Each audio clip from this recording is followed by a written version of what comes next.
All right, it's 6:30. I'll call the November 18th, 2025 council meeting to order.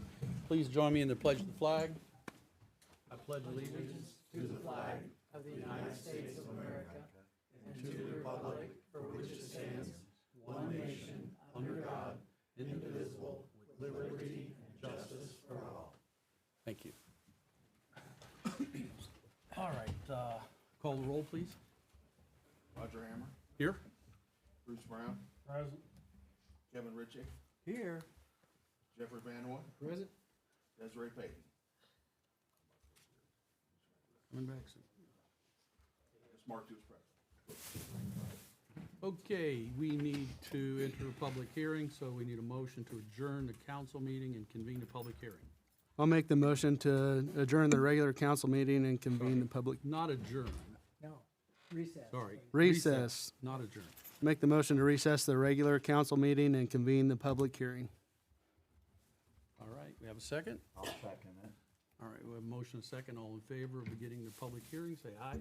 Aye. All opposed? Okay, we are in the public hearing. We need some additional appropriations, so in two different funds. So in the MVH restricted fund, we have done a lot of paving here in Knightstown. We paved almost everything, that's a good thing, but it's put us over. We have the money in the cash balance, but we need to do permission to be able to spend the money out of the fund. So in order to do that, I have asked for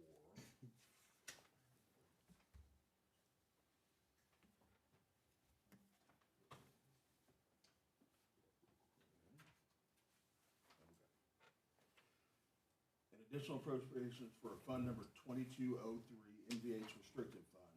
I am requesting $151,000. That will pull us out of the negative on the budget part. We're finding the cash balance, that's only permission in order to spend it in addition to the 2025 budget. And in order to do that, we have to pass an ordinance. And we've done this before for additional appropriations. You have to pass an ordinance by your council, and then I have to apply to the Indiana DLGF, and I will file a petition online through Gateway, and then they hopefully will approve it. And we're finding our cash balance, so there shouldn't be any reason that they would not. The other fund is the cemetery fund. We've gone over. Currently, we're right under 30%. Last month, we were around 15 to 16% over on we're fine on the cash balance again, but on the permission, we've gone over. We've done a lot of things at the cemetery. So before December 31st, I kind of have to estimate a little bit. I went high because they're okay on their cash balance. So in fund number 2205, there's actually two different line items for repairs and maintenance, which we would spend a lot of money on in the cemetery.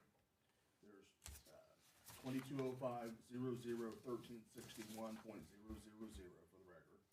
And then there's also appropriation 2205-00-1222.000. That's in a 200 series. So one is a 200 series and one is a 300 series, which is like supplies, most of it, we purchase things like that out of the 200 level categories. And then out of the 300 is mostly things like tree trimming, repairs, anything that we would do that would be active. So we were over on both of those in that one fund into the cemetery. So since we've gone so far over, I am requesting $40,000 in each additional fund out of each additional appropriation. The 200 series and then one out of the 300 series, which is a total of $80,000 extra appropriation, permission to spend the budget for the cemetery fund number 2205. And what are the, I also have, just real quick, what are the balances that we're taking from? that's in the fund report. Yep, I'm looking at it.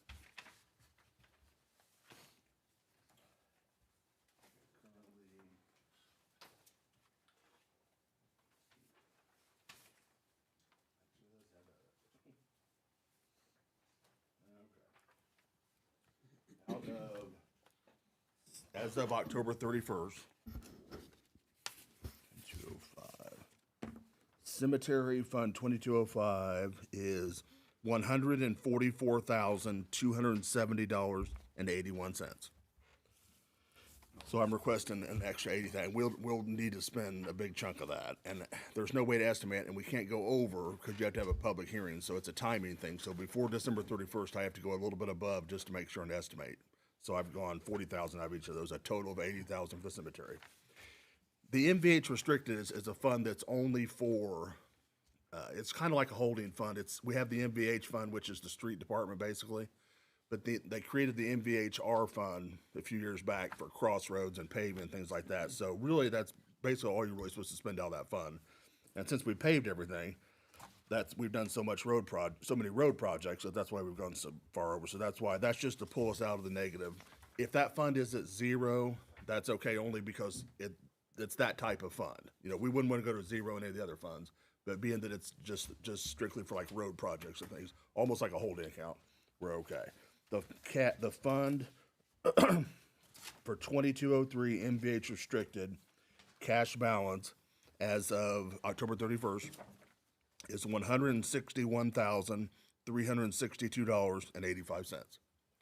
So I'm requesting $151,000. That'll leave, right around 10,000 left in that fund. But we don't want to go all the way down to zero. But So what's the remaining balance to pay on the roads? for Dave O'Mara, we paid $94,580, I believe was the invoice, if I remember right. It was $94,000 and some change. And that requires this appropriation? Yes. Yep. Yes. And then we were already, before any of that even started, we were negative 55,000 with the paving. So it's kind of just it's I just see a where matter you're- of kind I of got it. shifting around. Thank you. So, yeah, yep. So I have Just to make a comment, this was a planned step. right. Yeah, it was. When we paved, we knew we would definitely. need to do this step. This is not a shock or surprise. It's just something we knew we needed to do before the end of the year. And Randy, thanks for getting such a good deal. You always come up with No the best kidding. deals. We got great paving done at a great price. That's right. So, but yeah, I have the ordinance ready. We can't do anything in the public hearing, but later on in the So, meeting, I have an We need ordinance to ready to move go. to public comments. So are there any public comments about the appropriation?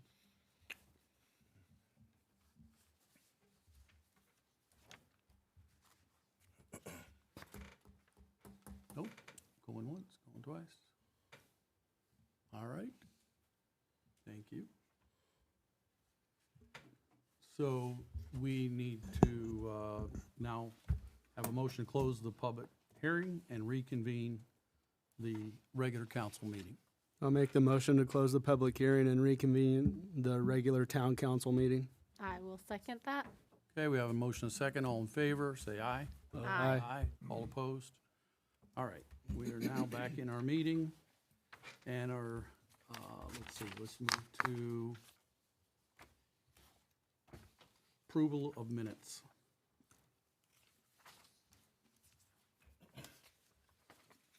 Any updates on the minutes?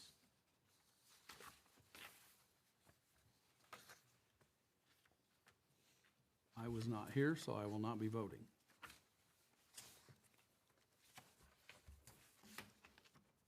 I'll make the motion that we approve the October 23rd, 2025 meeting minutes as presented. All right, is there a second? I will second that. All right, all in favor, say aye. Aye. All opposed? I abstain.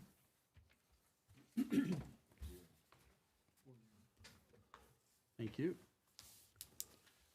All right, public comments. Each person who would like to make a comment will get 2 minutes. If you would, come to the microphone here and make any comments that you have.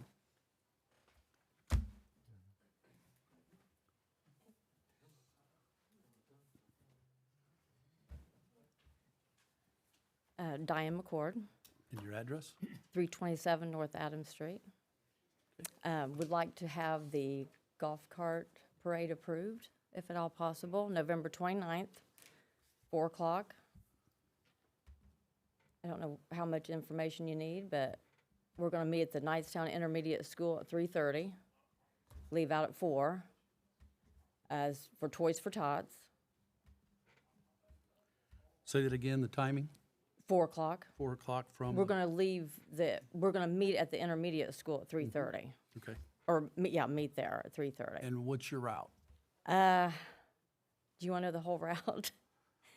Because it's a bunch of side streets. Uh-huh. It's not, it's Adams Street to Brown, it's just a bunch of side streets, just to make sure the whole town's Kind of cover involved. things? Yeah, Crossing 40 or? no crossing 40. Okay. All right. Okay. Normally, we have an event document that you can fill out. Okay. That would be ideal, but you're here. Any discussion or comments? No matter what you do, I would suggest you go ahead and fill that document out. so you- Yeah. Okay. Yeah, can you guys give her You can do one it of the after event? fact, but- So we have that document. Okay.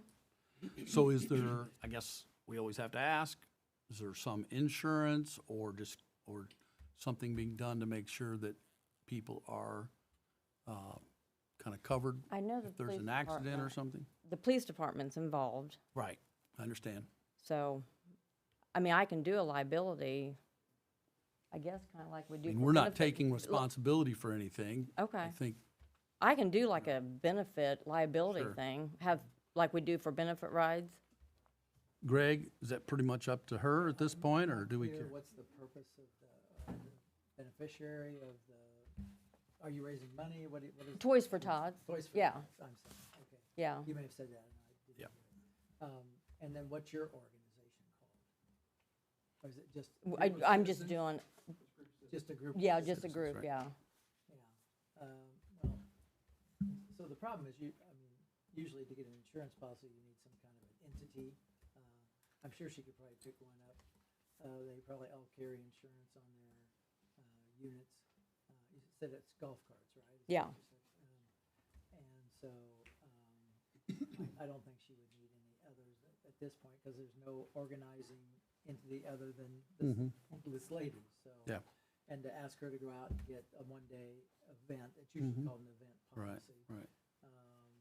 I don't know what they cost, but, again, it just takes away from their fundraising, so it's a question of, at least for this particular event. We prefer to have some group, organized group, Okay. sponsor, Yeah. I'll use that term, organize and sponsor these kinds of events. Some Well, I mean, I've got- nonprofit or something I is mean, helpful, but, I've got somebody from Toys for Tots that is, Well, maybe they okay. have. Maybe they would do it. yeah, Okay, Maybe you could okay. check with them. but- Policy that would be nice. okay. Yeah.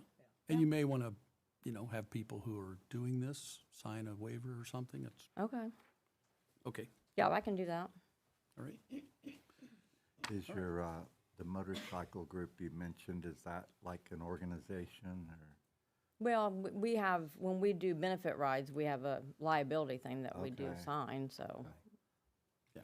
I can do something like that. Yep, probably a good idea. Okay, any comments? Does that come with a permit fee? That event? Yeah, there is normally a fee, right? $25? Because I would make a motion, we waive the fee if it's for Toys for Yep. Tots. Yep.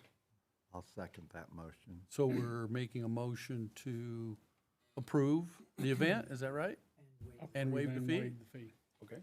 Okay. Can we have a second? I'll second it. Okay. All in favor of the motion, say aye. Aye. Aye. All opposed?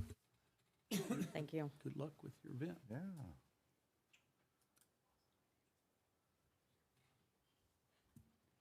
Any other public comments? Yeah, Come on up. right here. Hi, I'm Brittany Rowland. I'm from Carthage Pike in Carthage, Indiana. I have a question about who was responsible for reviewing and addressing the KPD officers and chief relating to the most recent Snapchat video that shows multiple officers violating department policies and demonstrating poor judgment, and what actions were taken as far as training, discipline warnings, just redirection, just to, as a professional, on a professional level, how are we making that right for the community? Unfortunately, these are personnel issues that we can't discuss in public. So that's about all I can say at this point. So who can you direct me to that would be able to address these issues? No one. There is no public State information. law, personnel issues, unless they result in a termination, a suspension, or a demotion, are not public record. So, and to my knowledge, Neither of those three events have occurred at this point. And the policies have been reviewed. The police All of them. policies, yes, the council has approved those. They're called standard operating procedures, yes. And there's not been anything found as far as the code of ethics I can't tell being. you, I can't comment on that. Who can I go to above you? Is there The another? Public access counselor, but you need to file a request for that information. And we have a form for that, and then we will respectfully decline and cite you to the statute. And then if you can take it from there if you wish to file something with the public access counselor at the state level. Okay, thank you. I And they have a respect our They community. have a website too, so you can. Oh, yeah, absolutely. I'll be doing all of it because I want the best for our community. So Yep. thank you for that. Thank you for your concern. Thank you. Any other public comments?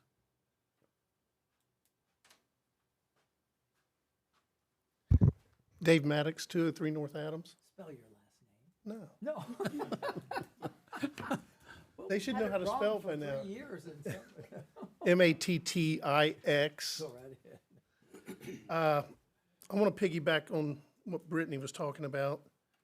I know you can't talk about personnel issues or changes or whatever, but can you at least tell us when a decision's going to be made? I mean, I seen the video, and what it shows, we're a national joke. Middletown's a national joke because of it. What are we not seeing going on behind the scenes that wasn't videoed? Those are my concerns. That's not leadership, especially when you were the one videoing it. So,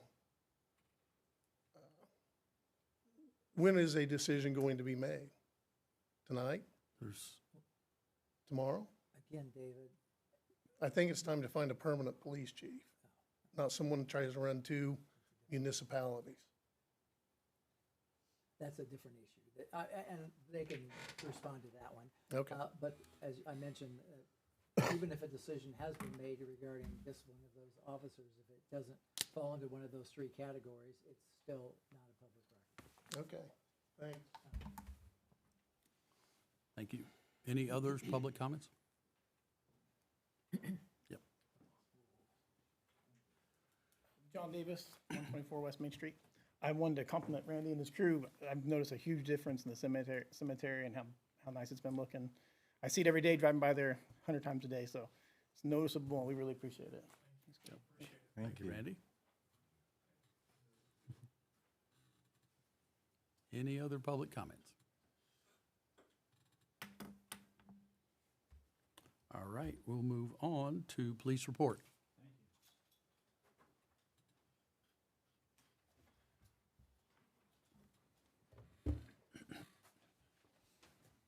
Patrol hours was 1,057 hours for the month. John, could you flip the slide switch? And This one? No, just this one, just this one. Yeah, thank you. that is It doesn't the help that much. combination of the reserves and everybody together, how many hours that they patrolled. Calls for service since the last board meeting is 224 calls for service. We did 63 security checks. Traffic stops, there's been 191 traffic stops since the last meeting. Out of those 190 stops, there were 61 tickets issued and 21 warnings, which I point out the number 130 there is how many people that just got a verbal warning. That's how many stops that didn't result in paper being written. School bus patrols, we did 16 of those this month. Something really nice to report and exciting that a lot of people probably don't know about, but we're going to learn more about. Devin Branham is our police officer that's at the academy right now.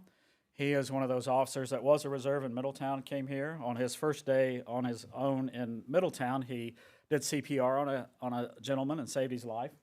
About his second or third week after he came full-time here in Knightstown, a man had a severe injury. He saved that man's life. He was credited by the Greenfield paramedics and the Greenfield hospital that the officer's quick action saved his life. And he didn't stop there. He's at the Indiana Law Enforcement Academy, and a couple weeks ago they were all in lunch. with all the students, all the future police officers in the same room. I think there's 100 and some. And one of them became choked. Everybody else panicked, but not Devin. Devin went over and did a couple rounds of Heimlich maneuver. Didn't work, and on his, I think, third try, the lodged object came out of the subject's mouth, and he literally saved a person's life in front of 100 of his classmates. He's going to be recognized by the state of Indiana for that, so I think that's really cool, and I'm going to put something nice in his personnel file that he did that. I wanted to make sure everybody knew that happened. We used 634 gallons of gasoline.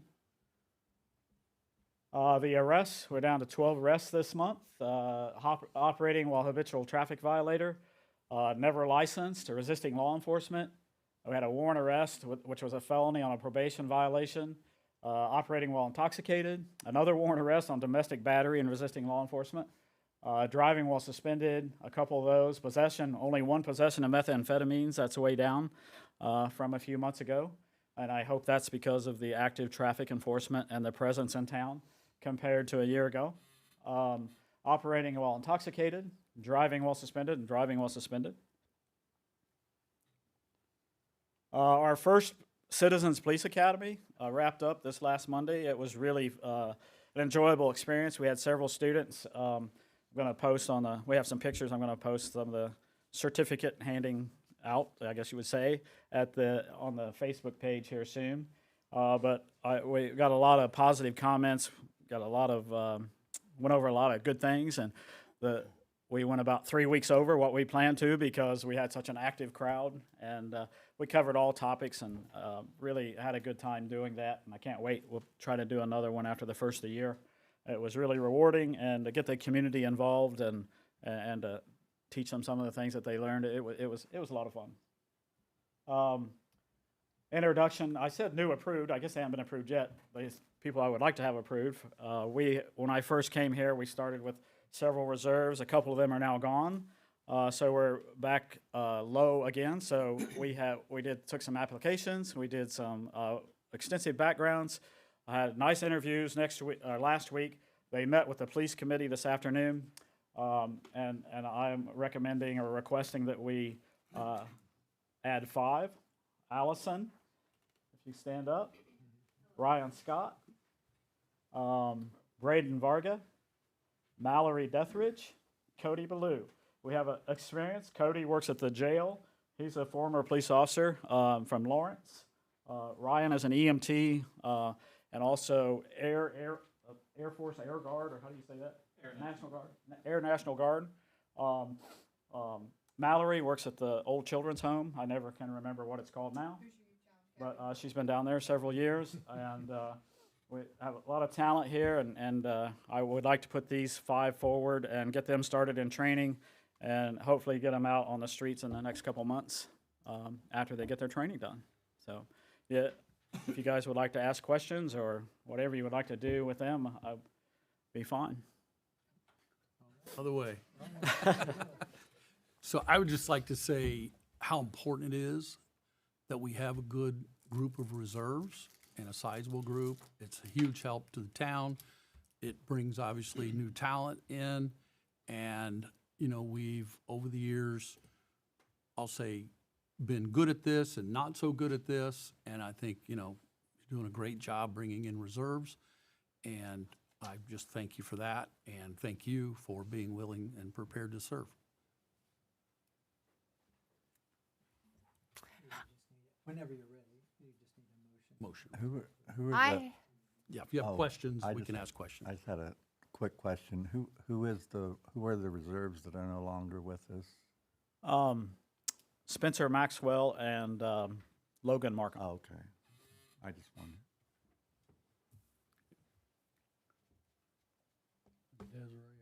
Is there do you have a Okay, question? so I have a question. Can you guys give me a brief summary of why you would like to be a police or reserve in Knightstown? So I've got 5.5 years of corrections underneath my belt. my uncle's been a cop since he's been 18. He's well in his 50s now. It's kind of something that I've always had an interest in, and kind of fell off the bandwagon there for a little bit, and kind of went to the dark side of firefighting.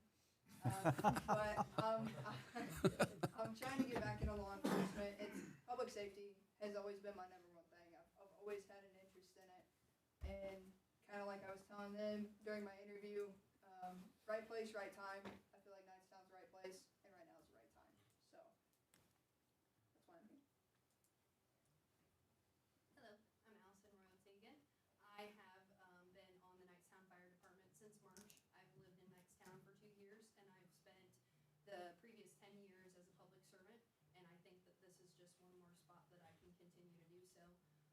I definitely see a shift with the fire service and also with myself, and I think I'm finally in a position where I want to be in a position of power where I'm able to positively affect my community and protect it at the same time. Thank you. I'm Cody Blue. Like Chief said, I work at the jail. I've been there for over a year and a half, so I've gotten to know some of the Knightstown officers that come in. I've done ride-alongs with the department, and I have nothing but good things to say. I've had good experiences.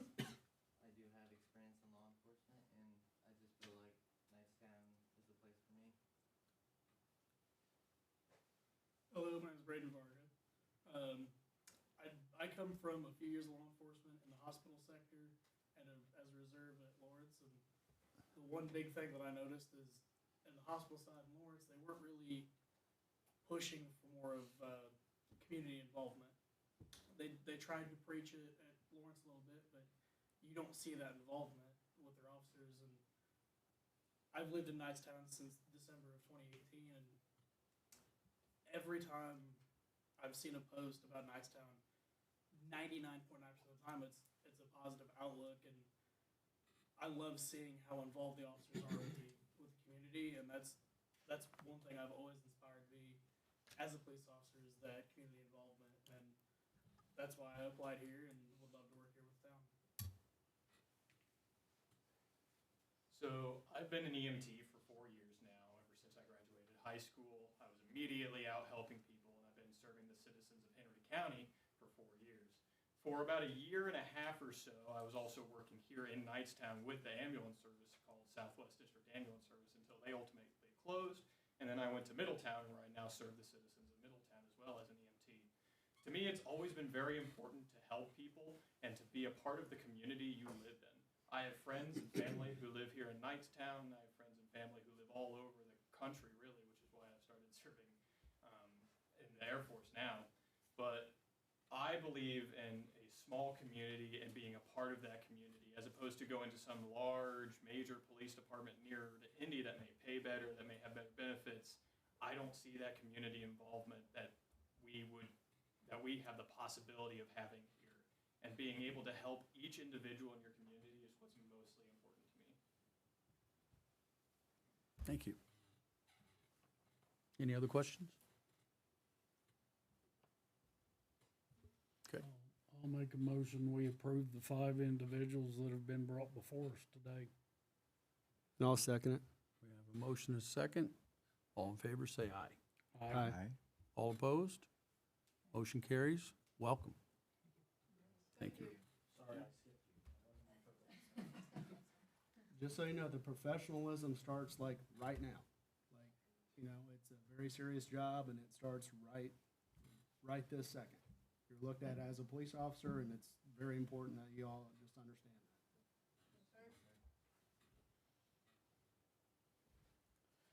All right, that's all I have unless you have questions, and I will say that I'll be glad to talk to any of the public about anything with the police department that's not confidential, of course, but as far as my performance, our goals, our training, I would be tickled to death to talk to anybody that questions the caliber of officers that we have. And at any time, just give me a call. So, Any questions, anyone? I would like to bring up something. I don't want to get into too much detail, but just the employee discipline matter. I would like to make the motion that we have a 1-day suspension for violating the employee handbook. And that 1-day suspension would be to Chief Dean, Officer Day, and Officer Branham. Any comments, discussion, or second? I will make a comment if that's allowed.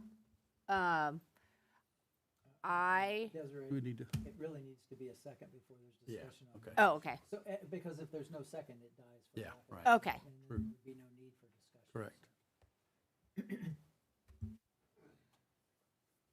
Is there a second? I'll second it. Okay. We have a motion and a second. Is there discussion now? Desiree? So, I will give how I feel about all of it. I do see how it can look unprofessional of the officers. I do see that, and I do understand that. However, I also see that being a military wife, being an EMT's wife, being a military sister, and being a nurse's sister and aunt, and all of that, I understand that there is a sort of professionalism that everybody looks for. However, I also know that what they do every day is incredibly stressful. I will be the first one to tell you that I did the Citizens Police Academy. And we had a shoot, don't shoot, right? Is that what it's called? Shoot, don't shoot? Yes. It's called a shoot, don't shoot training scenario. And as an officer, I was killed twice. I was shot 5 times in the back, and I was shot once in the head in that training. That definitely opened up my eyes. Don't get me wrong. My husband was a combat medic. He is a helicopter pilot. My brother is infantry. I never personally knew what they went through until I had to fake respond to a call that got out of hand and was shot 5 times in the back. And that was terrifying. Absolutely terrifying. So do I understand that? But I also understand that they were off duty. And the person that decided to record it was told multiple times about her social media by me personally because I didn't like it. So I do not support them getting a suspension. I do know what has been done, but I, at the end of the day, know the whole situation, even the parts that were not on camera. And to me, I may not look old enough, but they are all roughly around the age of my kids. And they were just letting off steam. So I cannot.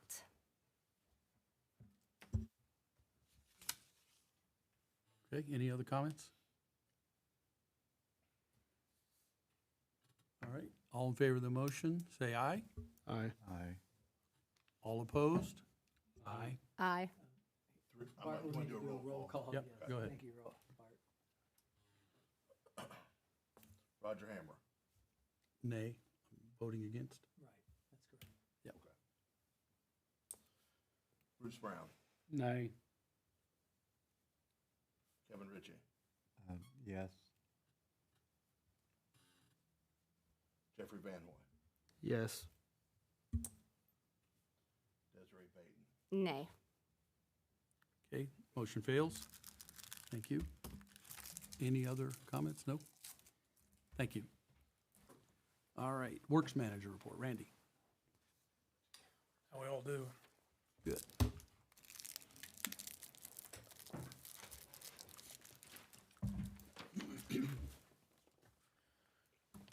Okay, in the last month, I've been contacted by Carolyn Chappell, my field rep with IDEM, 2 different times. Okay, and we've had multiple conversations about the clear well. And I told her that I was gonna bring this to the forefront tonight with the council and try to explain a little bit to any of the public that's listening, because she's getting bombarded at IDEM from people that have questions. That's what's going on out here at the corridor on Interstate 70, and people calling her about things about our, people talking to her about things that aren't necessarily true about our water, our wells and whatnot. So, I don't know, do all of you know or understand what the clear well is? Okay, and we're fortunate, our water system is fortunate to have a clear well. Okay, so we always have 210,000 gallons of well water on hand. Our wells pump into this clear well, okay? And then the water sets there. That's supposed to be part of the treatment process. That's called sedimentation. Stuff's supposed to set there long enough to settle out. Then we pull it through the water plant, treat it, filter it, send it to the water tower as finished water. So there's nothing wrong with the quality of our water. I mean, the clear well's still doing its job as far as the quality of the water. The problem is the construction of the clear well. The concrete, it being 102 years old, it has a couple little leaks in it, and it's just not going to last that much longer. So that's where the issue is, not with the quality of the water. So, but we do need to try to get on this as soon as possible. And I keep telling her that I'm doing everything I can as far as people I've talked to, and that we're working on a new engineering firm. We're going to try to get things rolling as soon as possible. Now, that being said, I did meet with a couple guys from Redevelopment Assistance Capital Programs. And what they do is help you out with funding, help municipalities out with funding, work with engineers, and help you fund projects such as this. And they were referred to us by IDEM. And Carolyn has told me, she goes, I understand small towns don't have a lot of money and that it's hard for a water department to operate. I mean, that's why everybody's selling stuff, Knightstown and these, there's two or three water utilities that are taking over everything. And that's why, because it's hard to afford to continue to operate. There's some other things that's going to play into fact here when we start working on this, and I thought I'd talk a little bit about that. So right now we pump into that clear well. When we take that clear well out of service, we still have to pump water, and we have to do that one of two ways. We either need to have our well pump set up so it pumps directly to the high service pump, or we need to bring in a portable tank to pump the water in to pull out of, which would be the same process. When we do the work. When we do the work, when we take the thing out of service, we still got to pump water. Had a conversation with Donnie Quackenbush, who's done all of our signal control stuff and everything. Bruce knows who he is. Smartest guy I've ever seen on this type of thing. And he told me that it is never a good situation when you use a pump to pump against a pump. It can be done, but there's too much opportunity for failure. If one pump goes down, both pumps go down. You're not pumping water. So we kind of need to lean towards some sort of portable tank be brought in when we do this. The other issue that we're going to have is valving. There's valving that has to be turned. This valving hasn't been turned in probably 40 years. It hasn't been turned since I've been there because we've not had the clear well, out of use. So that could mean digging valves up, replacing valves. I mean, there's like 3 valves there that's going to have to work correctly in order to take this thing out of service and to do it correctly. Now, when I met with these guys from this Redevelopment Association Capital Program, I talked to them about a couple suggestions that I would have when we redo this thing. Because the guy was talking to me about if you wanted to, you could put a brand new one that's just like that in its place. I mean, you could do the same thing. And I told him if that's done, it needs to be divided. It needs to be separated in the middle. That way, for future use, you can clean half of it, and that way you'd never have any problem. It'd last for a long time, Good, And is that a typical thing to do? I mean, I would think it would be. I mean, most of these things are so old, it's probably not typical because back then they put them. But new ones, I mean, is that standard approach? Yeah. Well, I mean, some people use above ground, like just big tanks that sit above the ground. They don't. It's not the concrete structure. I mean, any direction you go is going to have a lot of wear and tear on it after 100 years. I mean, we're fortunate that we've got something there that's lasted 102 years. Yeah.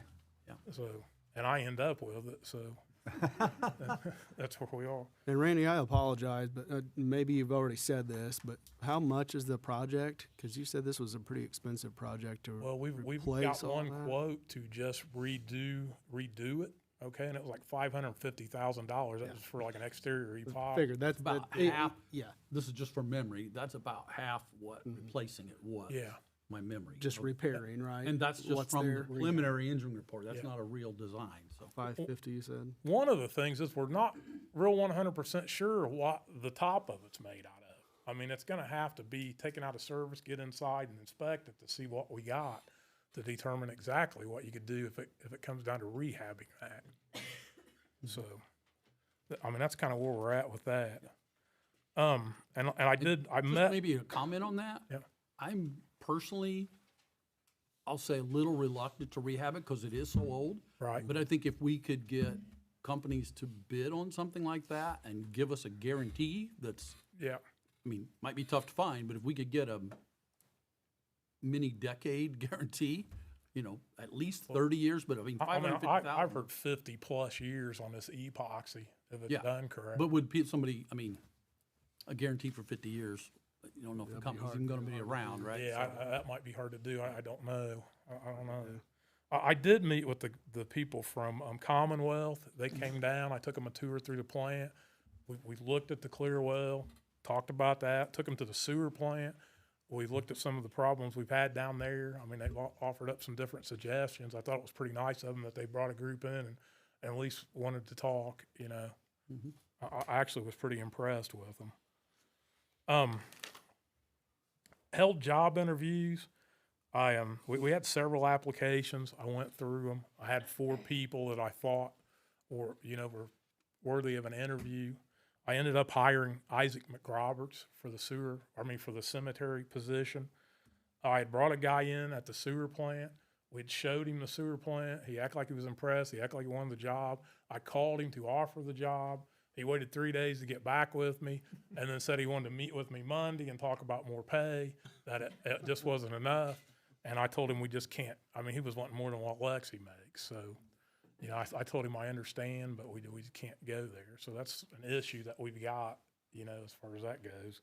I mean, there's one other guy. Do you have a license or something? Or? No, he doesn't have a license, but he's got experience. He worked at that automotive fasteners in Greenfield, and they wash their parts in water. So he's in quality control with the water there to clean it up before they discharge it back to Greenfield. Okay. So he was really familiar with a lot of testing and stuff down there. But yeah, so we're still searching as far as that goes. I want to address the cemetery dump situation. I've heard all kinds of stuff that, you know, I've give the combination lock to anybody that wanted to dump out there and all that kind of stuff. And I don't even know what that combination is. I don't even have it. And it's absolutely just not true at all. And what I did do is I had a deal set up with our 2 local tree trimmers, and they've trimmed trees for us at a much reduced cost to dump stuff out there so long as they did it around here. Okay, if they cut Jeffrey's tree down, it might save him a little bit of money because they can put it back here behind the cemetery. Now, over the years that I've been here, our electric department, we've cut a lot of trees down. We've used that dump, we've filled that dump, we've cleaned that dump up. I asked Doug and Ellis both today, I said, in the number of years that you've been here, how many times has that dump been cleaned up? And they talked about, I mean, it's been cleaned up several times, you know. So it getting full like it was is nothing new. It is now cleaned up again. We've got it all pushed back, and it's locked up. I mean, I put a stop to all dumping. I locked it up. That Jacob Dobbins approached me. He come up with a plan. He's got a presentation. I called him. I asked him to be here tonight. He never returned my call, so I don't know what happened there as far as being here tonight. He's got a plan, though, where he wanted to run the whole dump. He wanted to put new gates up, spend money on it, take care of it, and said we could make $60,000 to $100,000 worth of revenue off of it for the cemetery every year. And to me, as bad as the cemetery needs money, that would be worth listening to, you know. Where you decided to go with it or not, but I mean, if I could get him here, like I said, I was really impressed with his presentation and the way he was going to handle everything. We really didn't have to do anything but let him run it and then recoup some money off of it. I just felt like it was a win-win, but it's locked up, and, you know, I don't know what happened there. I mean, if I could get him here, like I said, I was really impressed with his presentation and the way he was going to handle everything. We really didn't have to do anything but let him run it and then recoup some money off of it. I just felt like it was a win-win, but it's locked up, and you know, I just seem not to let anybody dump there because I'm kind of tired of hearing all the controversy and everything over. Definitely, So, agree. I'd just be afraid if somebody was to fall back there that wasn't supposed to be there in the first place or get hurt, that it's, Well, there was Yeah. people going back there Yeah, that you guess didn't what? know who they were. yeah. yeah. Yeah. Well, I think we had a couple people posing as one of the local tree trimmers with their stuff, putting yeah. stuff back there too. So that kind of thing's hard to track. Once you open the door, it Yeah, comes, yeah. Comes so across. closing, it's a good idea. Randy, is that, so I know that you came to, I think you came to a cemetery meeting a couple months ago. Is that the gentleman you were talking Yep. about Yep. at that meeting? Yeah, That was gonna come and Yep. like turn the trees into mulch or whatever? yeah, yeah. Now, and I will say, Scott and Connor they both have went out of their way to help us. Scott, he took his bucket truck up and tried to rescue Short Legs. Yeah, Remember that? yeah. and so did I've Tom. called him on Memorial Day weekend when we needed a flag put up in the cemetery. He'd come out to the cemetery and put the flag up for us. Connor, he's actually give Jacob Dobbins money to put fuel in his or in his bulldozer to clean the dump up for us. Scott's the one that went to. Can we Jacob. stop calling it a dump? Yeah, I It's don't, not really a dump, Well, right? yeah. just, We put scrap trees and things Yeah, like that. yeah, it's not a When you trash say dump. dump, people Yeah. start thinking Yeah, trash. Right, and right. Who And knows what? That's right? what Just- happened. Yeah, yeah. Some Well, people want to thought do it that, was a- right? Right, Yeah, good it's point, not a yeah. dump, so, right? It's total nature, green, anything Yeah. that's yard waste, that type of thing. Yeah. there you go, yard waste. That's a good one. Yeah, yeah. All right.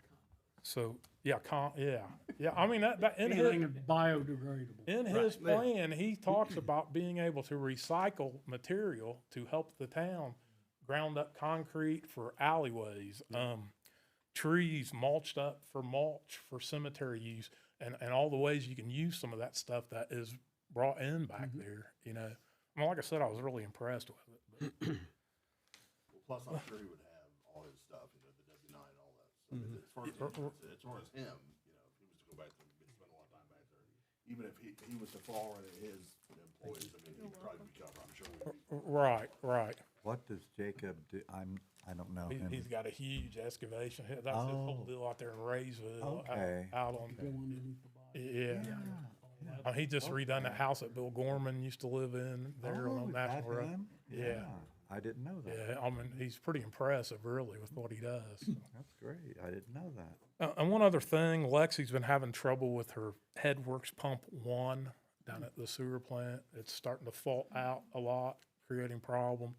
She went in and talked to Bart. Bart has a figure. She's really needing to get it replaced as soon as possible. Yeah, because it's causing all kinds of problems. I told her I would talk to you guys about So it. was this new or? I'm pretty sure it's one of the, yeah. Wow. Yeah, and it's not the first time it happens. It keeps faulting out. I know she was down her biggest part of the day on Veterans Day and had to call a company in to work on it and all that kind of stuff. That's what, and the way she described it to me today in the office was, she said that, yeah, they had repaired it before and kept it going, kept putting a Band-Aid on it, but now today it actually went down. So they're at half, so, you know, one of the two pumps is actually down now, so it's gonna be an emergency. She forgot about the meeting tonight, so we were gonna talk about an emergency, but I said, well, we've got a meeting tonight, so she said she could wait till tomorrow, but probably not much longer, so. That's why she did have, she's been talking to this, SNK Equipment Company Incorporated. And, they sent her a quote, and she said the one that they would need would be the cheapest, which is $5,784. It goes into some other models that are a lot more expensive, but that's definitely, she said they'd be fine with that for the pump repair. Yeah. That's one that she would need, but, yeah, she said it's desperately needed, but she just wanted everybody to know that right now, one of the two pumps is Yeah. down. at the Can we sewer. see that? Not that I'm a pump guy, but, okay. Yeah, obviously it's something we need to deal with. Sorry, I'll read it. I'm just, you know, when you say cheapest, that gets my attention, right? Yeah. So what does that mean? Do we know quality-wise what we're getting? Is there some other difference and really the quality is the same? Do we know anything about it? And without checking with them, I have no idea. No, I mean, I'd have to Assembly reach clean out to them. parts. Okay, this says disassembly. Clean all parts, check and polish mechanical fits. Sounds like a rebuild. Not a new, replace all this is a rebuild. This is not a That new. quote there's pump. for a rebuild. That's what it looks like. I mean, if you read it, complete disassembly, clean all parts, check polish or mechanical fits, replace stator, clean, that's a rebuild. Replace mechanical seals, replace all casting O-rings. Let's see what this is. There's a different complete disassembly, rotor, replace propeller. So that looks like a difference. So they're replacing more parts at the 7,100 level. I'm guessing a little bit here, obviously, but that doesn't sound new. And then you get down to some other things. Yeah, normally pumps are way more expensive. I mean, yeah. Well, that's what I want. Yeah. Yeah, the price was much lower than I expected, and then we say cheapest option, I don't know. So, That's the one that she told me that she needed. okay, I mean, it's a, yeah, it sounds like they're gonna rebuild it. Well, and sometimes you can rebuild it and make it better than it was. Yeah. Yeah, I'm not saying we Well, can't, do. so, That's kinda what we and did that's with the water probably plant fine. with If our it's a pump. rebuild, I'm more good with, certainly with the price being reasonable. I mean, I will definitely ask her all those questions tomorrow. Talk with Yeah, her but briefly we need to about it make a today. decision, so let's, Yeah. if we're willing, She let's was pretty. have a she's vote adamant about for, being an emergency, so I mean.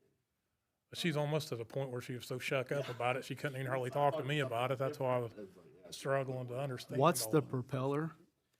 That is what pumps, when that propeller is spinning, that's what's moving your. Is that worth $2,000? I would Just say it- to I just would- do the other probably one? a pretty heavy But machine. If it was steel on your or something. airplane. Yeah, well, I'm just saying for less than $2,000 is the So- propeller. So normally Is it what that happens. Is it worth replacing? Yeah, is that an Propellant, get a new important one. part to do? Propellers wear, they Right. wear over time. Well, and then that's what he's they're saying. pumping. That's what I'm saying, less For than the additional $2,000. $2,000, you get that new. You get that new. So maybe probably a good that's idea. we're doing. You know, I would don't agree. know. I mean, I'd be glad to give her more than she'd asked for. I only know one Make sure propeller this and is it's not solid, this one. right. Different kind. Different So kind. how much is that? 70? 71.58. Okay. I'll make a motion, we approve $7,158 to get this issue resolved. I will second that one.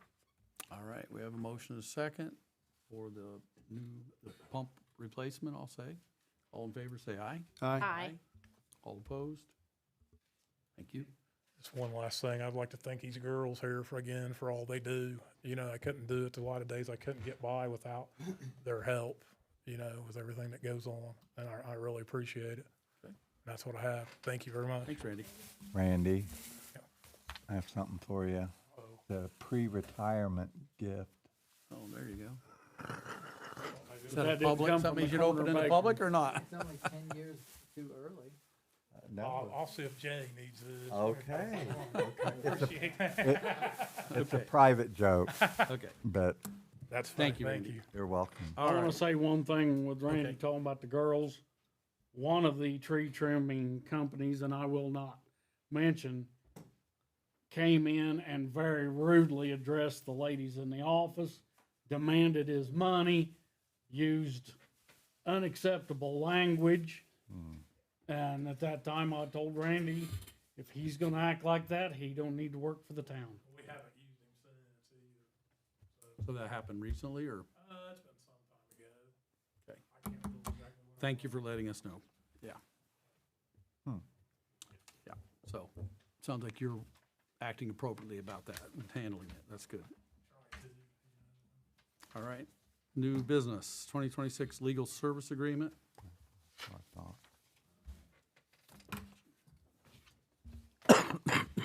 Excuse me. Who are we hiring here? I don't know, some guy named Greg Morlock. So, rehiring. So is there any changes here, Greg? It's the same, okay. All right. We know we use and abuse Greg's time. You need a motion? We do need a motion, that's I'll what, make the motion to accept the 2026 legal service agreement between the town of Knightstown and Brandon Morlock. I will second that. all right, we have a motion, a second. She is quick. All in favor, say aye. Aye. All opposed? Motion passes, okay? Congrats. All right, additional appropriations ordinance. Sounds familiar? And it actually would be ordinance number 111825. So Bart, would you read it by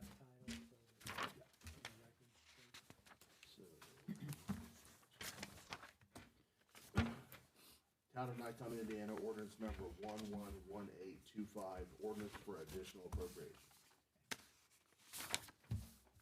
Do we have that in our packet? I'm not seeing. It's the Yeah, very it's first the- page It's that this we're one. on. I This don't one. know why I don't see it. Oh, I stuck it underneath, very that's why. first one. Thank you. Yeah, you- Sorry. There it is. All right, any discussion? We've already discussed or heard about it. All right.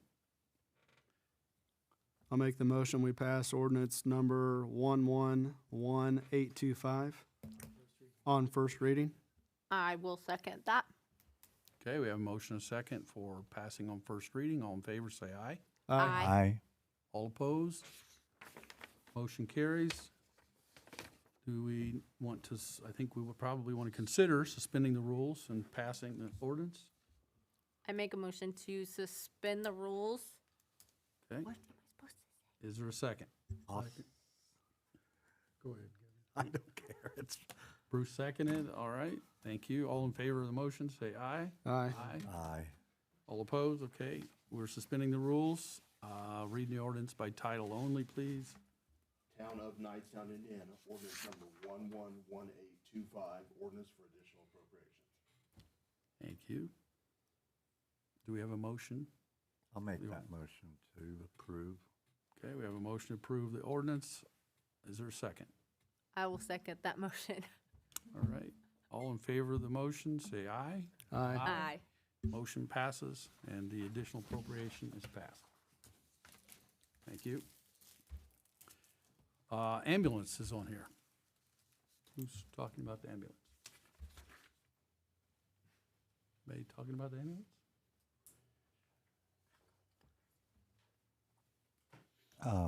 I'll just say there's no comment at this time, but there will be more information by the first of the year. Okay. All right, thank you. Cemetery dump discussion was on here. I think it's been covered, but does anybody want to make a comment? I guess it's on the agenda. Yard waste. Yard waste, thank you. There We're we not go. calling it a dump, Yard it's not a Oh, dump. that's right. Thank you. Yard It's not- waste. That yard waste, it's It really isn't more than that. That's really important distinction. Yep. So put the new sign out there, yard waste from the cemetery, Sarah will love that. Wait. town trees. I have discussed it with several people, so. The Sarah Ward Memorial. All right, so, there's another item on our, list, salary ordinance. I'm gonna propose we table Okay. this until next month, so we have more time to review it since it was just received. Is there agreement on that? Just want to make the motion to Table it? table it? Do we need to make the motion to table it? No, you can just, I would just Or- continue to. Yeah, to okay. next. We'll continue the next meeting. Thank you. All right, Christmas Eve hours. What are Christmas Eve hours? Just a announcement? Yeah. It is. Okay. Art, you want me to tell them? Yeah, half day. Where we normally open the doors at 8:30, we're gonna open the doors at 8 and be open till 11. We'll close the doors at 11 and lock them up, and then that way it gives us girls in the office a little chance to finish everything up, interrupted, and be prepared for the next few days off. But basically, closing half day so that we have a chance to be with family and Okay. church, what have you, so. And we will be using our vacation, personal time, what have you, for that half day. Okay, all right. What day is Christmas on this year? Christmas is a Thursday this year. Thursday, So that's what I was the thinking. state did Thursday and Friday, where they normally do Christmas Eve and Christmas, they did the Friday after this. Oh, okay. Oh, okay. Okay. All right. All right, Sounds good. approval of claims. I want to go back to the salary ordinance. sorry. Don't we have to have that approved by next month? By the end of the year. Yes. Yeah. I mean, why don't we approve it on first reading tonight and I'm not ready to, personally, I'm you not can ready review to approve it. in the next month so that at December, Well, I don't, we can amend it or I don't want to approve it personally. I haven't reviewed it. I don't know what the changes are. We just got it in email today, and so that's my take. Do you want me to even like read or go over like a presentation or anything of it tonight, or can I tell you? I didn't want to take the time because unless we're going to agree to move forward with it, because we have some folks here that are going to present. I don't think we have anybody. No, they're waiting on. They're waiting outside, right? Same as we did the other night. So we have two companies Where coming did in. Desiree? I think she went to the restroom. Yeah. So we've already agreed, I think, to continue it until the You next agreed. meeting. We didn't have a motion. Do we need a motion? Greg? Yes, Okay, either to do it or not to do it. okay. I thought you'd already decided to continue it, but that's. Do we have a motion to table this or continue to next month? I'll make the motion that we table it till next month. All right, is there a second? This is about the salary ordinance, tabling it until next month. Is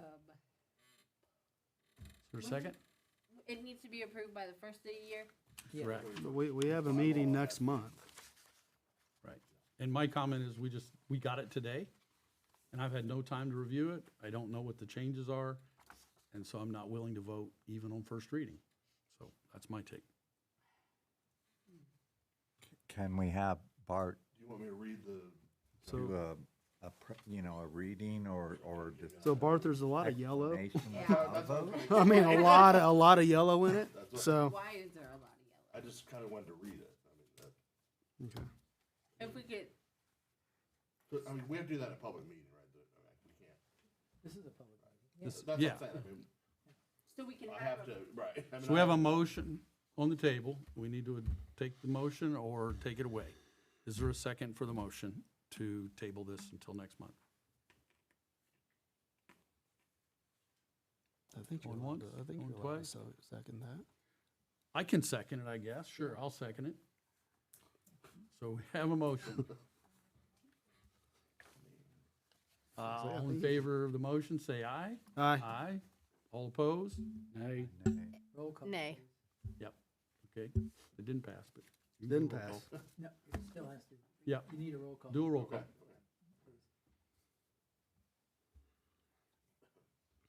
Roger Hammer, Aye. Jeffrey Vandeweghe. No.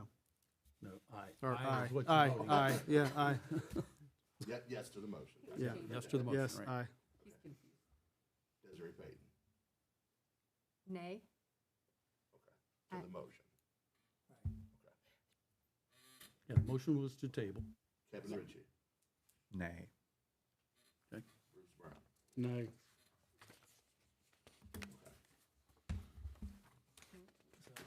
And I'll make a motion that we approve it on first reading. We've got a month to review it. Yeah, but he needs to read it by title first, but yes, you can do that. Excuse me. It would be A then, I'd have to handwrite it, but it would be 111825A. Salary ordinance for town of Knightstown 2026. It would be ordinance number 1118, sorry. Can you hear me? You said it right. Yeah, 111. Ordinance 111825A, Oh, okay. salary ordinance for town of Knightstown 2026. Okay? Okay. Thank you. I guess we have a motion. Is there a second?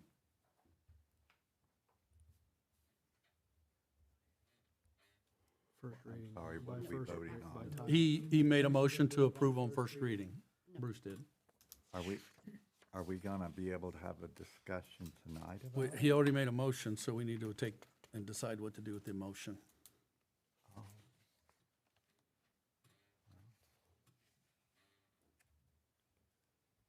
Is there a second? I'll second it. Okay, we have a motion and a second to approve on first reading. All in favor, say aye. Aye. All opposed? Nay. Okay, we, roll call, sounds like we're not passing. Okay. A lot of roll calls, right? Okay. Roger Hammer, Nay. Jeffrey Vandeweghe, Nay. Bruce Brown, Yes. first reading. Kevin Ritchie, Yes? Desiree Payton. Nay. Okay, motion fails. Thank you.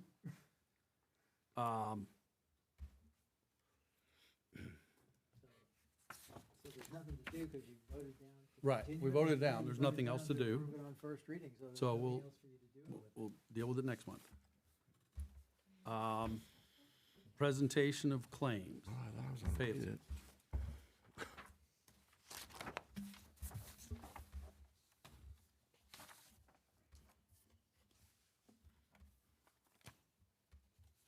Okay, we want to take them separately or together? I guess let's take them one at a time.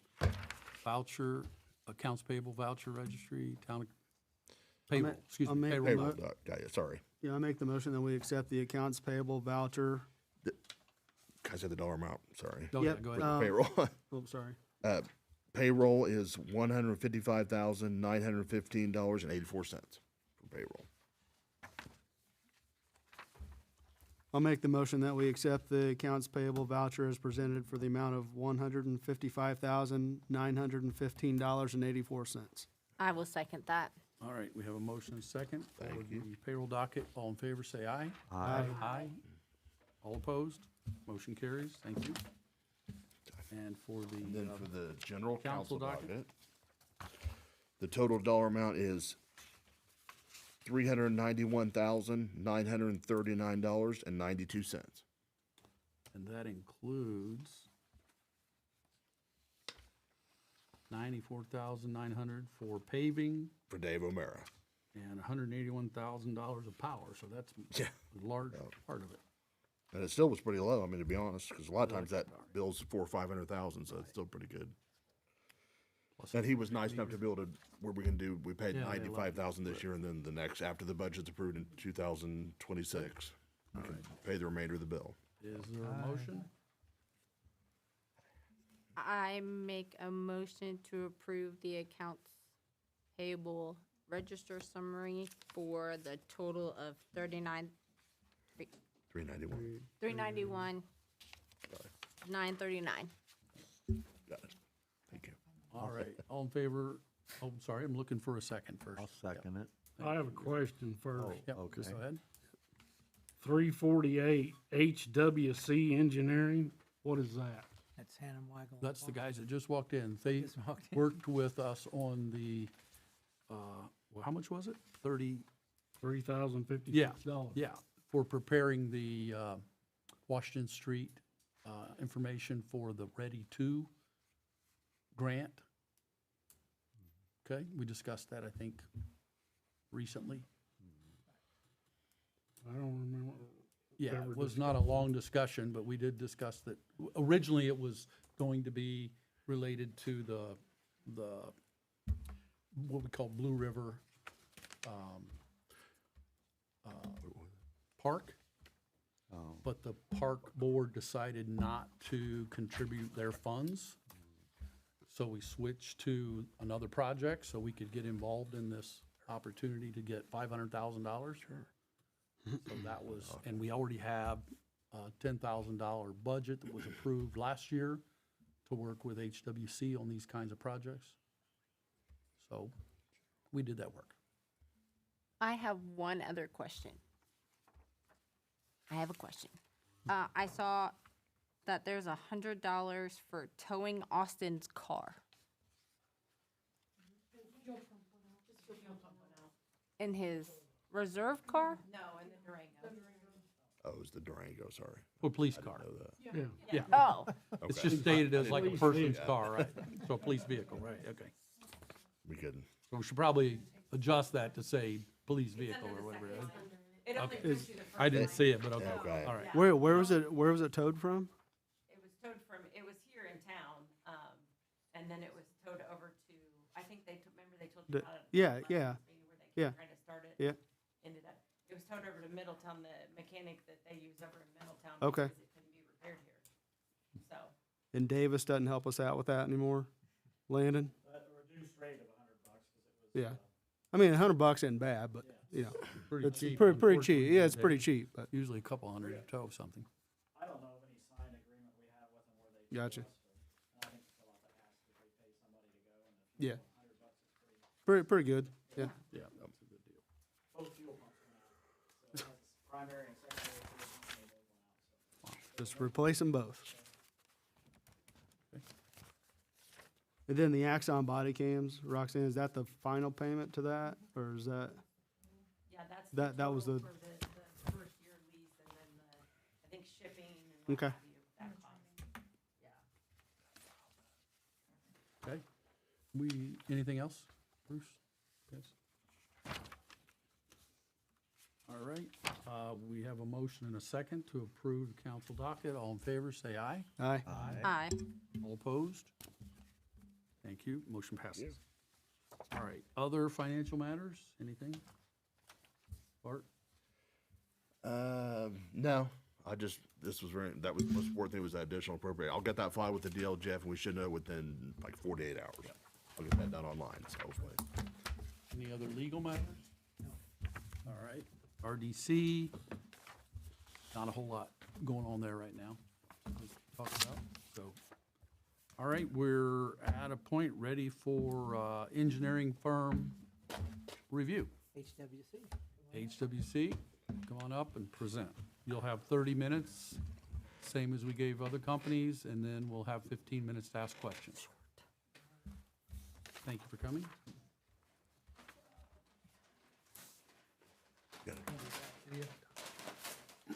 What's that? Oh, I thought you said something. He said hand it out. I wasn't in the military. No, I know, I'm just joking. These, 7:30, what did you say? 7:40, thank you very much. Yep. I didn't hear the 40 part. Thank Thank you, you. sir. Oh, pretty. Thank you very much. Thank you. I like that cover page, cover picture. Yeah, all right. Nice.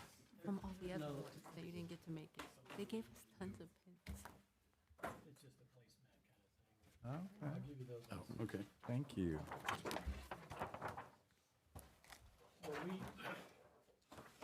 Oh, okay. Thank you very much. All right. We will likely bat this one around pretty good this evening. My name is Brian Sheehan. This is Dick Weigel. And real quick, I think hopefully a few of you will know that we've met before. And Dick is, I think we'd had a conference call at one point, maybe with Roger at one point, but we have worked a lot in this side of, kind of this side of the state, East Central Indiana. For those who don't know me, I've been with HFC for about 3 years. Prior to that, I spent about 7 years as Special Projects Community Development Coordinator for the City of Rushville. Prior to that, I was on the Town Council for a little over 12 years.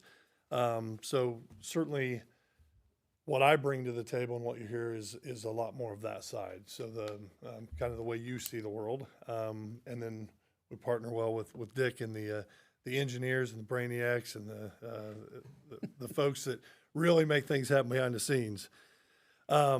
Again, for those who don't know me, some of the projects that I've been involved in, if you go through Rushville, you've seen some of those things.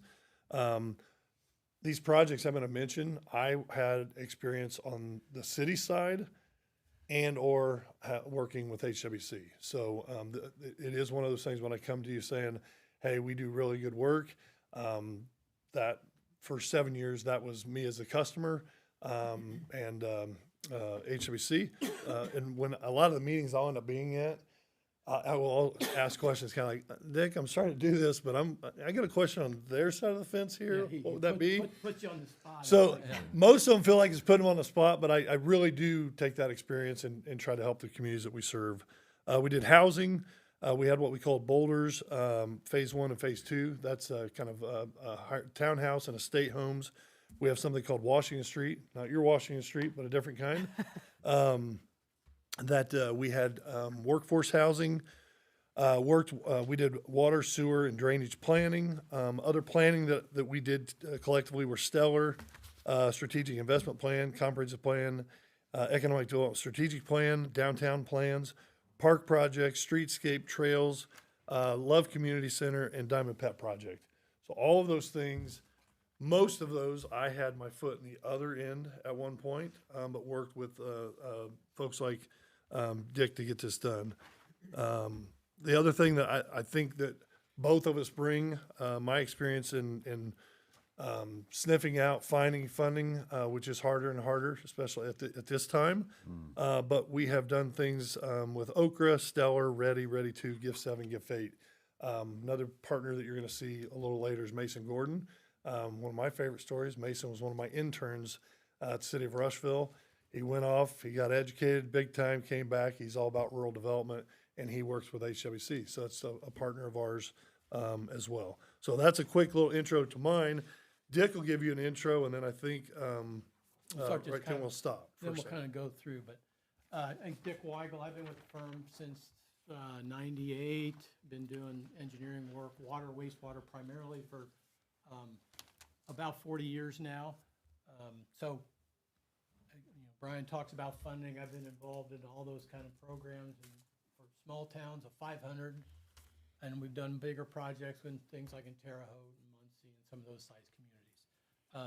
I've also been, so anyway, all those projects, but I've also been involved doing city engineering, town engineering for communities as well, whether it's in Batesville, and I did a lot of stuff in Rushville, and doing stuff in Marion, Crawfordsville, Sunman, kind of Oldenburg, not officially, but they just call me up. That's where I grew up, so they call me up and, what do you think about this? And anyway, so I grew up and I like the small towns. Anyway, that's kind of my background. So we will, Brian, we'll kind of go through this since I don't think you guys have gone through this document at all, so maybe we can run through that a little bit. We won't hit everything and talk about everything, but try to hit some highlights. So first page there is just a cover letter. Before we even go further, is there any, sometimes I like to know, is there a hot button that you want to make sure, if it's just a real quick bullet of, I hope we hear something about this or another that we make sure we touch on? I'll just throw out three things. One is, we've heard about, we're used to having someone at our meetings monthly. Some companies say we will send our engineer and that might cost you something. Some people say we have a project person and we'll send them and it costs nothing. So different people have different approaches. There's benefits to both, obviously.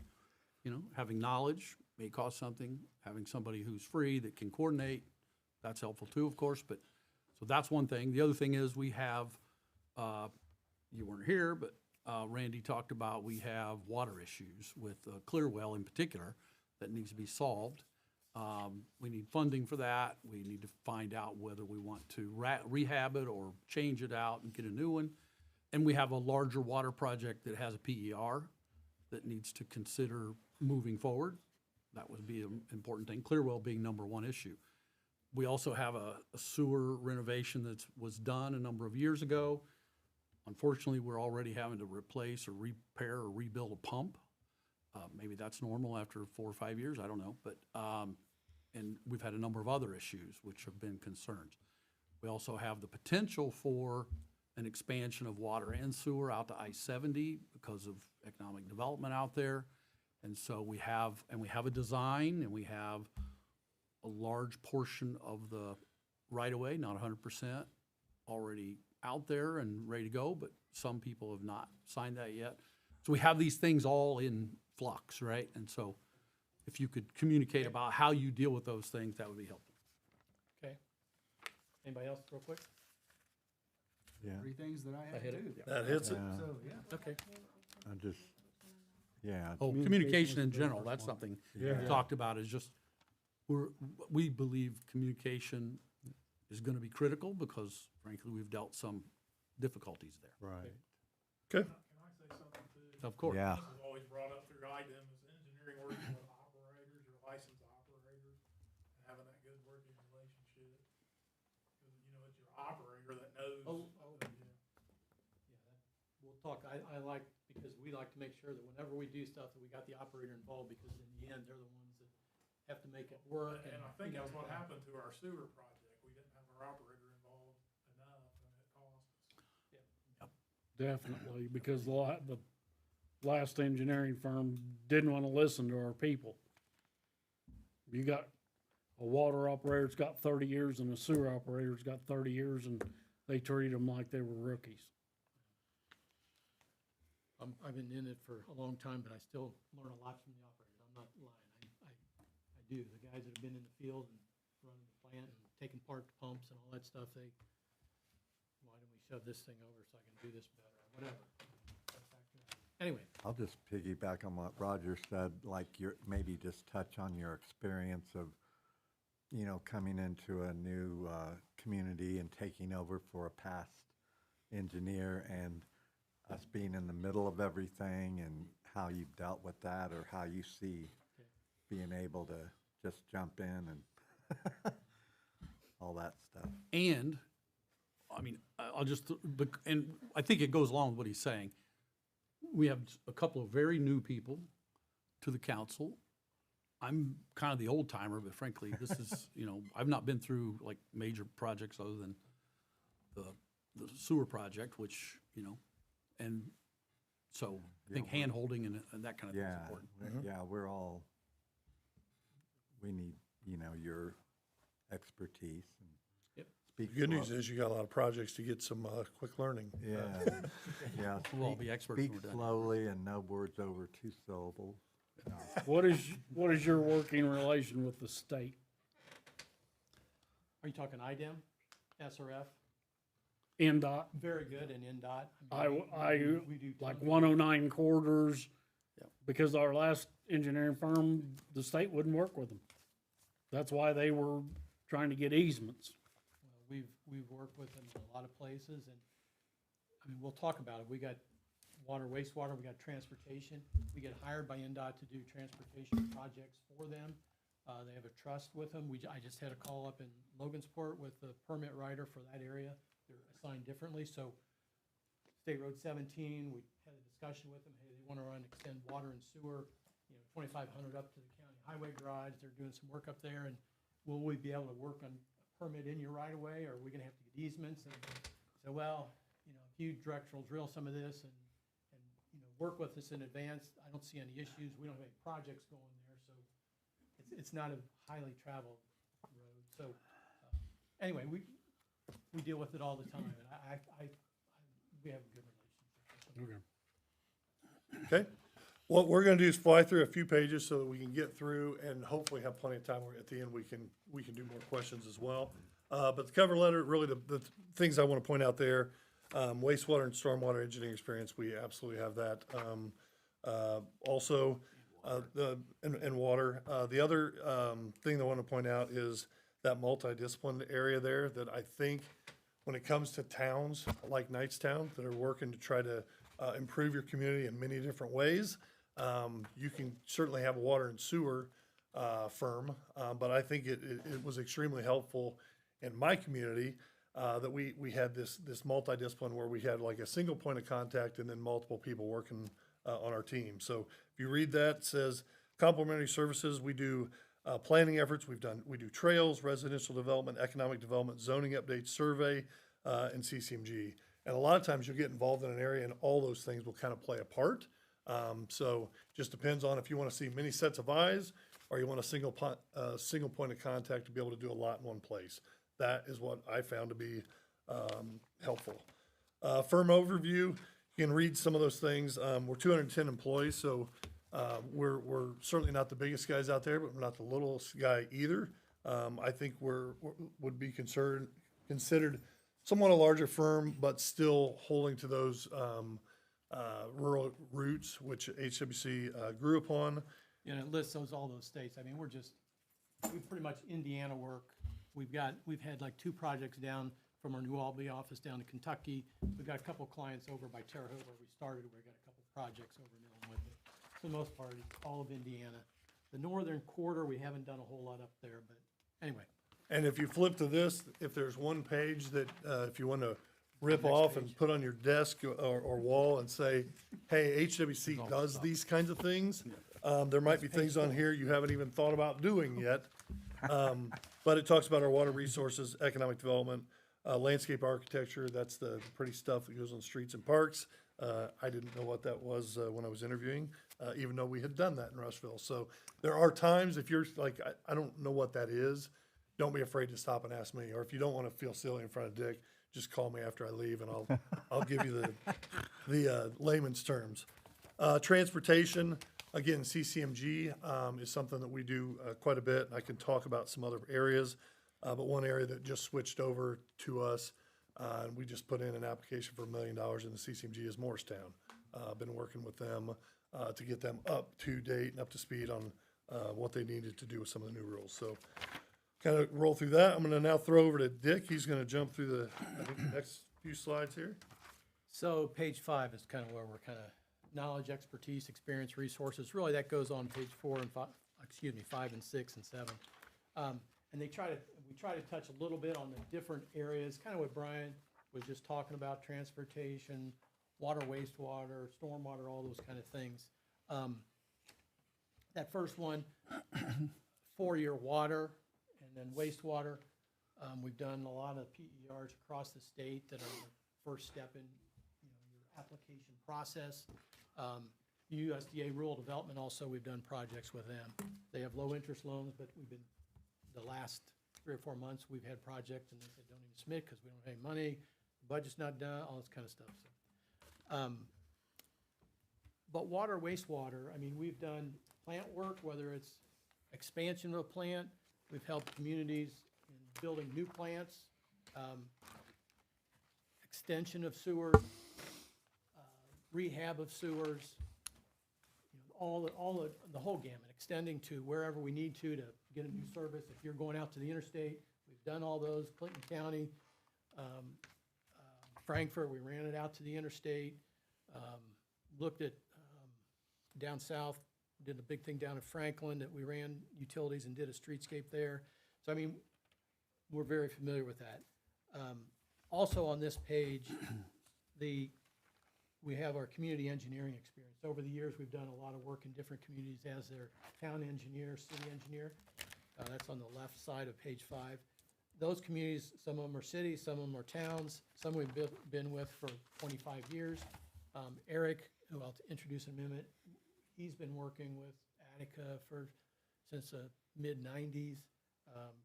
Clinton, Sealyville years, Fort Branch.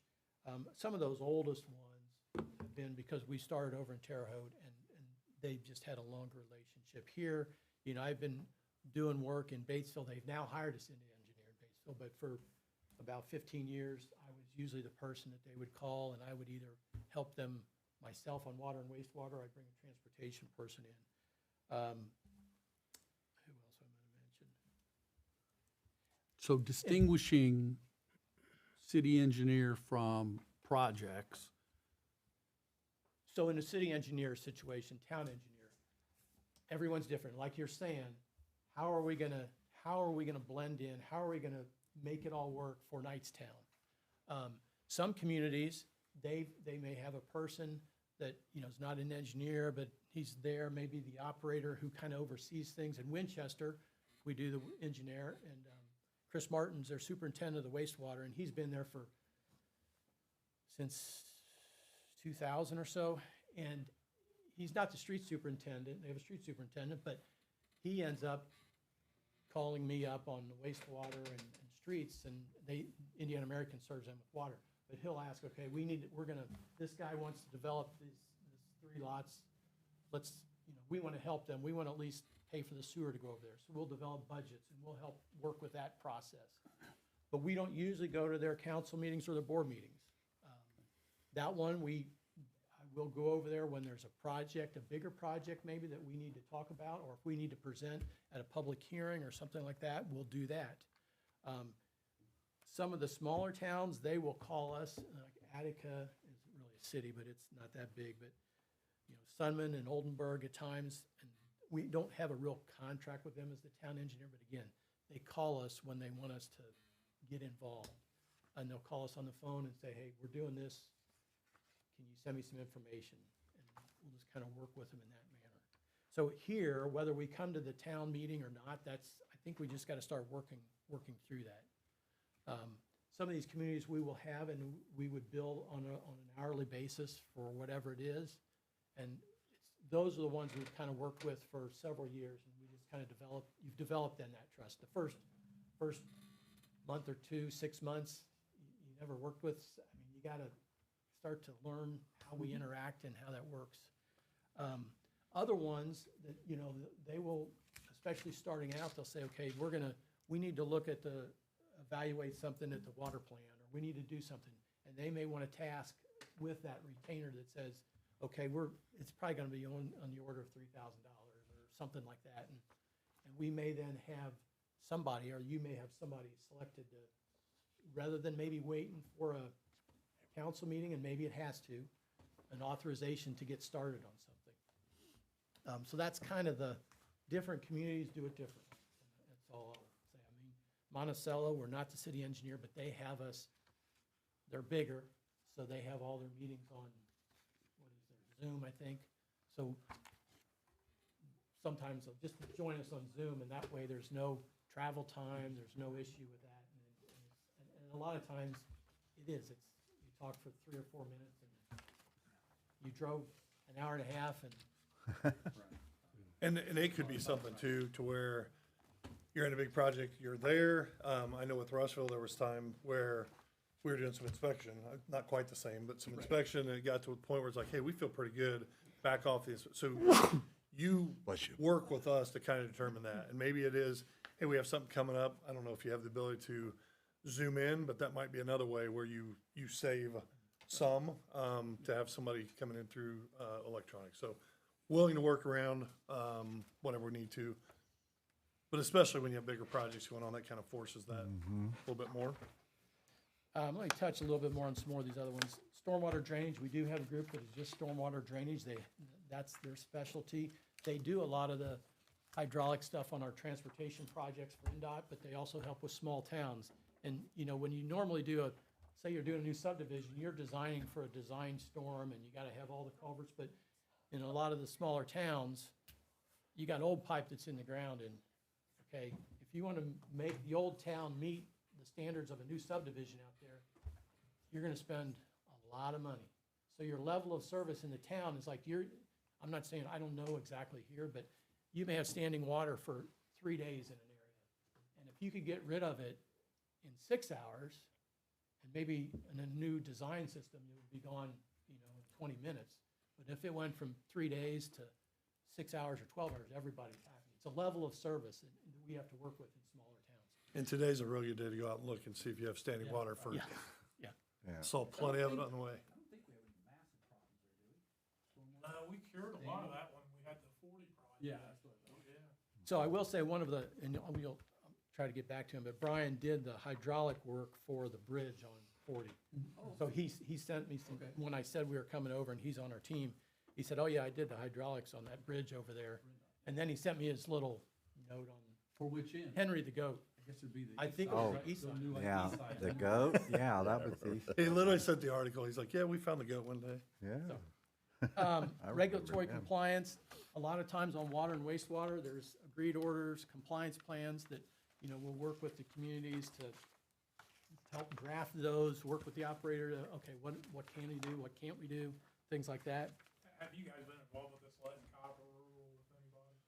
No, I have not, but Eric has quite a bit on the west side, but I have not specifically. But I mean, we've been dealing with them, trying to find the lead services on water and all that kind of stuff to make sure you got all the stuff in by last October and trying to get funding for some of them and so on. I think that's the biggest Are we out of time? Funding, for what yeah. you I gotta got do. almost five after. I didn't think they started till almost 22. Whatever, Okay. I told the other people. Yeah, we like started a 15, little but that's bit okay. Okay. Yeah, I'll let them know. I looked. Yeah, I and looked we my phone we about kind of gave them our 7:40. They're just questions waiting in the car. early too, so I was kind of, yes, We but don't thank have a you. clock, so. Yeah. I'm looking at my phone here. so- Okay, great. Okay, well, I'll try to get moving here. Workload, yeah, I mean, we've got staffing that can step in. Right now, we'll probably need to jump to some of our team, but I'll go over that. I would just say total time, I think we have about 15 to 17 minutes. Okay. That's what I was kind of looking at my, But I think kind of we been looking at my phone. We added our questions early, so. Yeah. That's, some of this planning landscape, architecture, I don't know, I don't know if there's anyone you want to touch on specifically, Brian. Yeah, and if you look at that, the planning in LA, just, there were so many times when I was doing my job as special projects, which kind of ties in between a little bit of what I've seen Roger's role be in council and whomever it might be. You may see little projects that kind of come up. I share this over and over. I'm sure Roger's probably heard it at some point, but the best way to get projects funded is to have good projects ready to be funded. It's hard to do in a smaller community and the communities I've worked in of saying, I'm gonna spend this money up front and I don't know if I'm going to have a project. It's kind of hard to do. But for the last 4 or 5 years, the big money has been boom, here it is. You've got 2 or 3 months to submit and get this done. And if you've got to secure property and easements and design, you're just left out. So that's why I wanted to at least mention some of these things that our firm can assist with these. I'll talk a little bit more about some of the ways we can do that. Economic development, same thing. We've done strategic investment planning, and then the transportation or CCMG. Land development's another thing. We've assisted here in Henry County. We helped Corey on there's the Doominger farm it's out on 3 that could be maybe light industrial. We kind of helped figure out that site development for that, and then there's a housing project as well. So Because our land development team, they do subdivision design in, the growing areas right around Indianapolis. They do site plans for economic development. Hey, we're gonna redo the site and put in some big box or whatever it may be. So yeah, they do a lot of And that. Mason, who assisted in helping put the Washington proposal together, he's actually on that economic development, or as I call them, special ops. They do a little bit of everything that's not necessarily in one of these categories. And then survey, we've got, 7 or 8 survey crews now. So we do the design or survey for our projects, other communities. We do staking for as-built at the end, et cetera.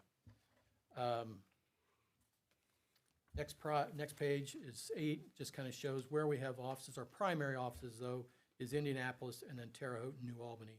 The small offices are down in North Vernon, Muncie, Lafayette, and Hammond. And then this next page 9 has a graphic of where we have some of our, and have had city, town engineering roles.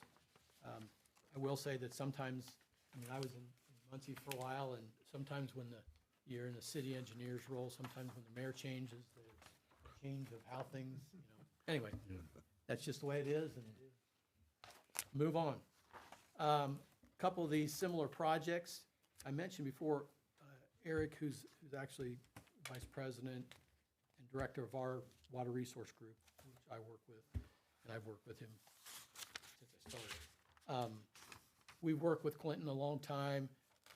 We've assisted them in multiple phases of their CSO program, also on some water system improvements, et cetera. And it's kind of helping them facilitate and work their way through that process. And this page is also why Eric is not with us today is. Oh, I'm sorry, combined sewer overflows. So if you have, I don't think, these aren't We combined don't have, sewers. no. So combined sewers is stormwater and the sanitary sewer go into the same sewers. It's combined sewage. That's Indianapolis. Well, you can't anymore. Yeah. You can't anymore.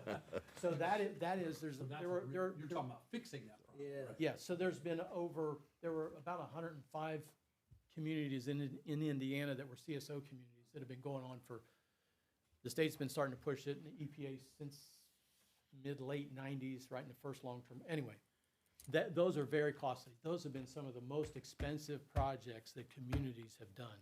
I will say our I&I sometimes makes it feel that way. Yeah, For the sewer. well, Yeah, there's for been sewer. some communities that we've been into, and for instance, say Winchester, they used to be a combined sewer system. And somewhere along the line, when they resubmitted their application for their NPDS permit, somebody filled out and said it was a separate sanitary sewer system.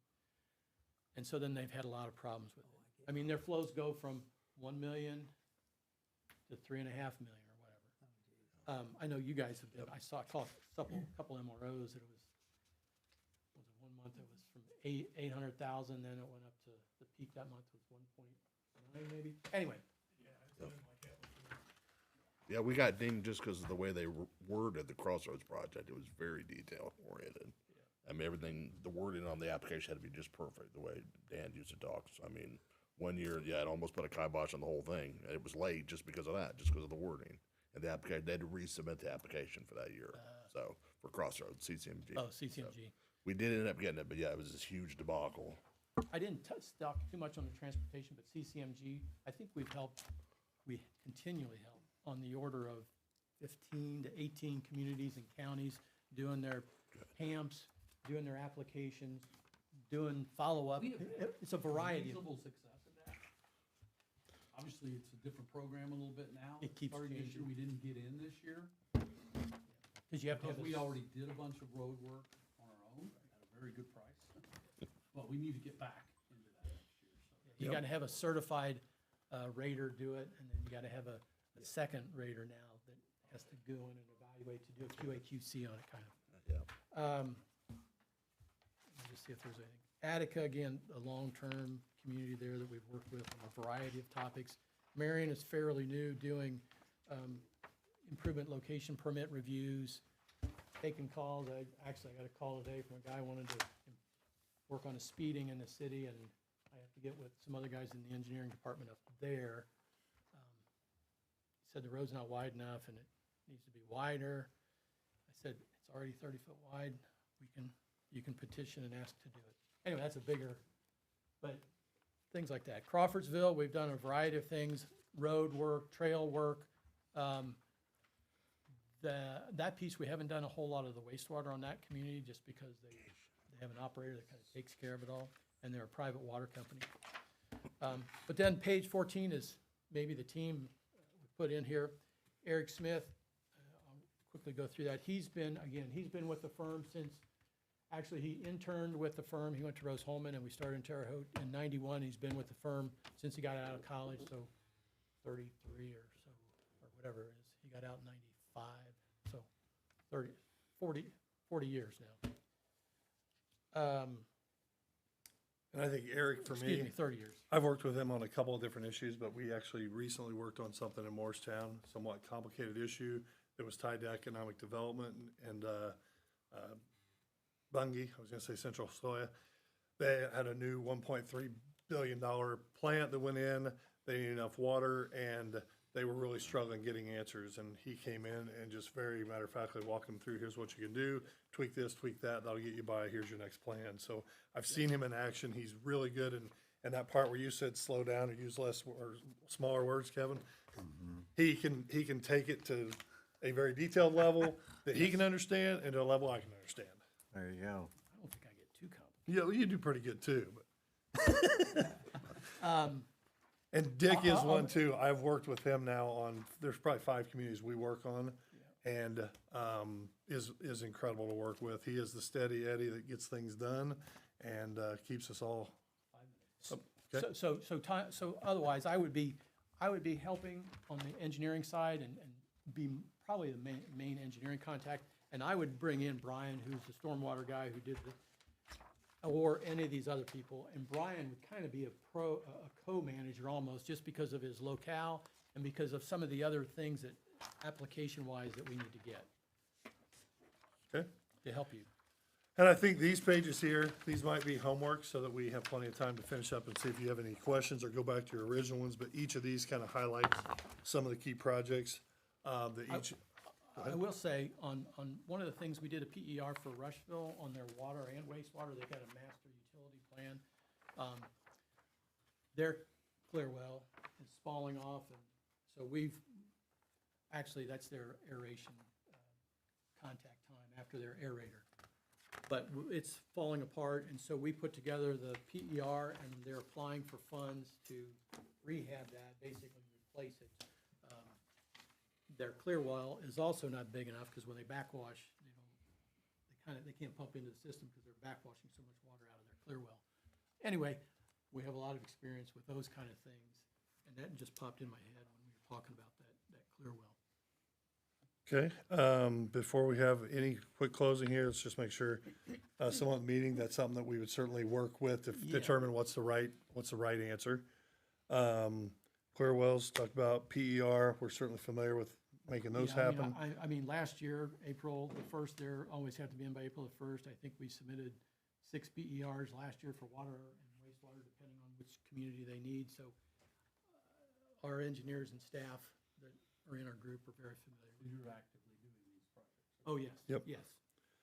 Communication, I think on our side, we'd agree that is critical, and that's also one of his strong suits is there's agenda, there's minutes, there's what we've talked about, there's what we're doing. Does a nice job of that. Hopefully you've seen the same thing working with Mason. New people, that is where I come in, because I seriously do tell people, if like you're afraid at any point to ask a question, text me, I'll ask it for you if we need to. Any other questions before? something Brian puts a me and hammer we've asked each company to do is to send to Greg some standard pricing and any kind of proposal pricing you would have for, yearly engineering or, anything like that would normally do. We're just kind of looking, you gotta make some kind of judgment on cost. And I haven't talked to anybody, but from my perspective, we're talking to 6 companies. I'm thinking maybe pick 2. Well, when to slide down the So that's just my opinion, and have more conversation, but at least we need to get an idea of, somebody's $700 an hour and somebody's $150, that's a little different. Yep.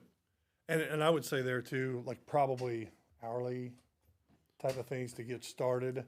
And just knowing that as you dig deeper, I'm confident you'll see value. I doubt that we're the cheapest, but I also doubt that we're the most expensive. Yeah, I don't know who you're gonna be on. We kind of fall in that area, but our ability to get the funding, and that's one of the things I said at City of Rushville, is the partners that we had, if they could provide value, I didn't mind paying a little extra. Generally speaking, I'm a rural guy. I like to be able to keep my costs down, but seeing how strategic that is. So we're going to play this out real quick as we head out of here. Is it talked about your general experience with the community? My dentist was Mary Beth Sheehan forever. I worked with Sullivan's Package. My daughter bought her prom dress here. I go to steak night at the Legion. I'm at Block and Brew all the time. Hoosiers Gym is a big part of what we did. We raised money for the Princess Theater back in the day. Oh, yeah. And many people don't know this, but the day we won Stellar, under my dress shirt was a purple shirt that says, "I'll make it." Well, I can't promise I'll make it on this, but if you pick us, we'll make it. So, Just got one Jimmy question Chip. for you. What's the typical contract length? Is that determined by us? That It's usually. is that a usually an town on-call- thing? it's Usually an on-call service contract. Oh, okay. As needed. Th- So it's not like Not that we're we're not doing a obligated 10-year into a contract or 10-year something. contract and if you or choose something. to never use us, Okay. like Yeah, you're we- not out anything. Right. I mean, I'm a to me- new person, so I kind of just Yeah, want to that's know. a good So, question, actually. Yep. We've had, to me, it's really, we're looking for somebody who can basically supply us as a town engineer kind Okay. of knowledge and experience, and then also, major projects. okay. Yep. Thank you. Well, thank you very much for your time. Yep. We really appreciate having an opportunity. Thank and you. Let us know. So you're from Oldenburg? I don't live there now, but I still have brothers and sisters that live there, and Okay. I love it. So when you go back and you come here, you need to bring us some Wagner's chicken. Wagner's chicken, yeah. Well, What's the I other tried one? to What go by Wagner's Village and Inn. what's the Wagner's, The Brawl House. The Brawl House. Yes, I like them both. Yeah. Oh yeah. The Brawl or Braun or something. A lot of German names. Right. I don't think so. Just a, Then there's the Sherman House. It's in well, you can Basin. make it for us if you'd like. Yeah, if you don't want. Oh, they got some good restaurants. We've got your Email, we'll get you. If you guys have cards, No problem. oh, yeah, you do, I like to collect cards. I'll call you and bug you. Nobody does. I'm actually joking. I'll Thank you. Call, ask In this questions case. that I think about. I only have 2. Actually, I think I have yours You have on. mine I have already? yours. You got my information? We just worked together. Thanks, sir. Oh, Well, You're fine. I think. Brian, tell your wife I miss her being at Knightstown. Gym. Oh, yeah. Now, do you remember, Mary Beth was my cousin, but you remember Heather? Yeah, My wife, yes. More love. Heather's the one with big, yeah. Yes, big hair. I didn't know where you were going. big- But yes, that's my wife. Okay. Okay, so next. Thank Call you. them in. Donahue is next. I Yeah, just Donahue's texted- next. Yeah, I just texted them, so. So, are we gonna have a special meeting for us all to sit together and have a I think discussion? we need to take a couple minutes after we're done, hopefully not too long, and just say, okay, what's next step? What's our comfort level with, what's the move forward step? Right. I think we need to plan on making a decision no later than January. I don't know if we can do it by next month, because I just want to have like mind melding. yes, I agree. Right. We need to, we can have we have to be public, I'm sure, but we can just have a meeting to go through these and kind of talk about them. and Yeah. pluses, minuses. To see what everybody else thought, not just what the. Yeah. and then we can decide about how do we, what's the next step? Do we Yeah. pick 2, 3? What do we wanna do with those people? Oh, Bless you. How do we make a decision? Will we see what their pay rates are? Like, will we? Yeah, Greg's Greg will collecting have it, that. but he's just Okay. doing that so it's all private, I and then got he'll you. give it all to us once we. Okay. And to be able, like, if Randy can come or at least be present and give us his Thoughts, Oh, yeah, definitely. thoughts. opinion. Yeah, 'Cause you work- unfortunately, you didn't make it to the last one, so you His didn't know the other knowledge. companies.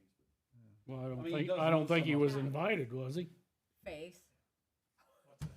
Not your face reading. Yeah. I was reading his face, you didn't look. And anyone else that would have involvement with them. Huh? You said my knowledge, that kind of.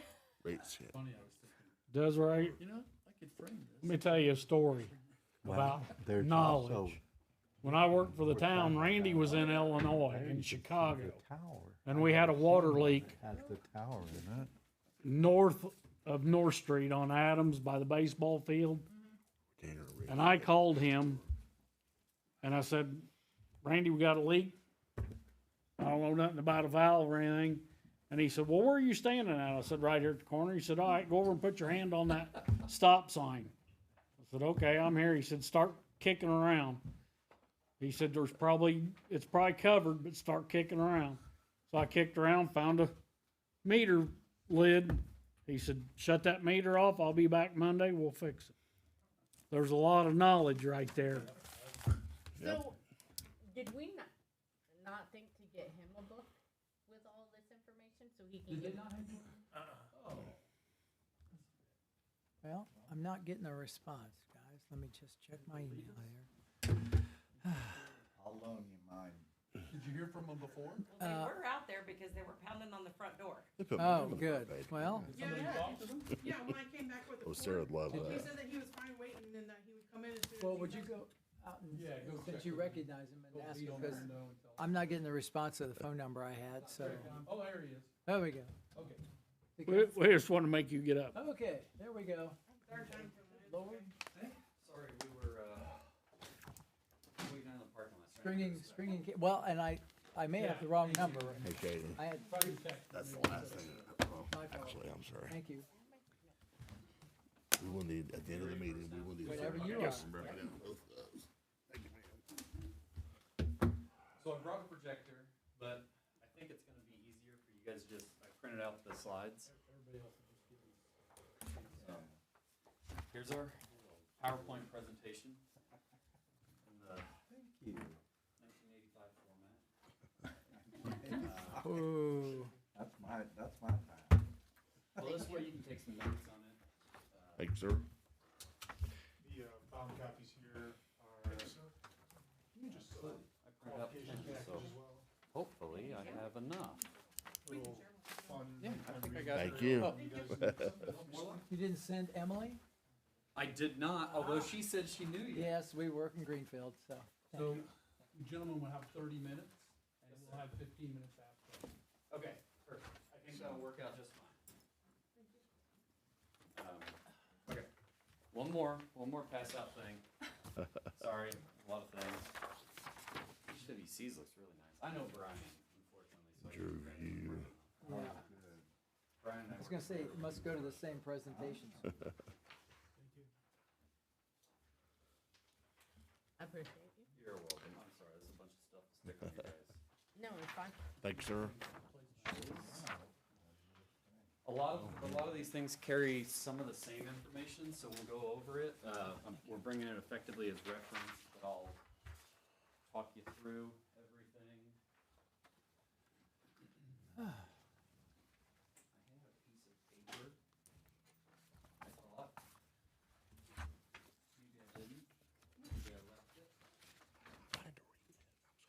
It's okay, I can read it. Can I have one of those A lot of slides so I know which direction I'm going? There you go. Okay. My name's John Berglund. This is Jeremy Roshak. We're from Donahue and Associates. I didn't pass out business cards, but I'll do that while I'm talking.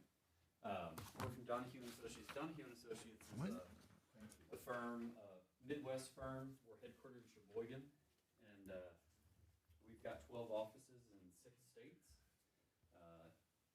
Indiana, South Bend, and Fort Wayne. Thank you, sir. And we'll get on with the presentation. So, like I said, I had this cleaned out a little bit better, but okay. First slide, introductions. I'm John Berglund. I'm out of our Indianapolis office. Jeremy Roshik is our regional vice president. He's out of our South Bend office. There's a high likelihood that if we end up working with you guys, one or the both of us will very much be involved in you guys' project. Jeremy probably more from the oversight, possibly the engineering side, me from being your local guy. We're both professional engineers. I'll let Jeremy say a few things about himself in a minute, but I've been doing this for about almost 20 years. I've worked almost exclusively with small towns and municipalities. I originally worked over in Missouri. I moved over here to Indiana about 6 years ago. We've usually worked on projects, water, wastewater, collections, distribution systems, streets, sidewalks, small municipal buildings and everything. In some of my past careers, I've worked with a variety of what I would call full-service engineering firms. Can do everything from surveying to parks and everything. So I've been involved with a lot of communities just like you guys, just kind of helping you along from how do we develop a project, how do we get it funded, how do we bring it the whole way through construction, get it permitted, all those types of things. Jeremy? Yeah, Jeremy Roshak. I've got about 25, going on 26 years of experience. Hurts to say a quarter of a century, but yeah, that's it. Someday we'll get there, yeah. Been on, worked for a couple of different firms in my lifetime. Been here at Donahue now for going on 11 years. Kind of started through the ranks early on, just design, sitting behind the computer, really grinding, mainly civil work and process work. So water, wastewater, distribution lines, collection, treatment. Eventually started getting into actually working with the clients a little bit more, managing projects. Eventually made my way to where I am now, where I was managing the office, managing clients' projects. Now I'm managing the whole state here with Donahue. So I think that about sums it up for me. Pretty quickly. Jeremy oversees all of our projects and is making sure that we have the right people in place when we're helping develop project teams and everything. These are terribly thick sheets, aren't they? So, who's Donahue?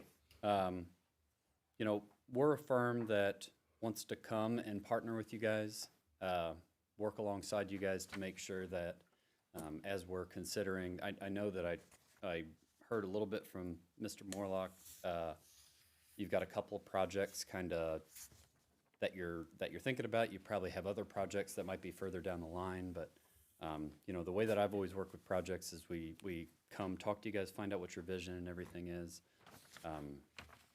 inform you of your different options, or make sure that you guys can be informed of your different options. Very seldom have I walked into a town and somebody says, well, I just want you to tell me everything to do and don't let me make any decisions. If you want to do that, we can do that. But I would highly recommend that you don't, right? So some ownership is really helpful. But inform you, make sure you guys can make educated decisions, make sure that you guys are aware of all the options, not try to put our spin on it, so that you guys can make the decision that you feel is best for your community. We're a Midwest-based firm, founded in 1997, headquartered in Sheboygan. Like I told you, we got 3 offices here in Indiana. We're a total of about 150 employees. Move on to page 5, this one that I'm looking at, says our people at the top. On average, our people across the company have 20 years of experience. So that's a fair amount of experience to have across 152 employees. We have almost 24 people that have more than 35 years of experience. That's some experience that's really valuable to you guys.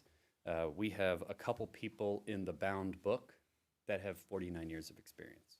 So that's like 2 careers worth of experience.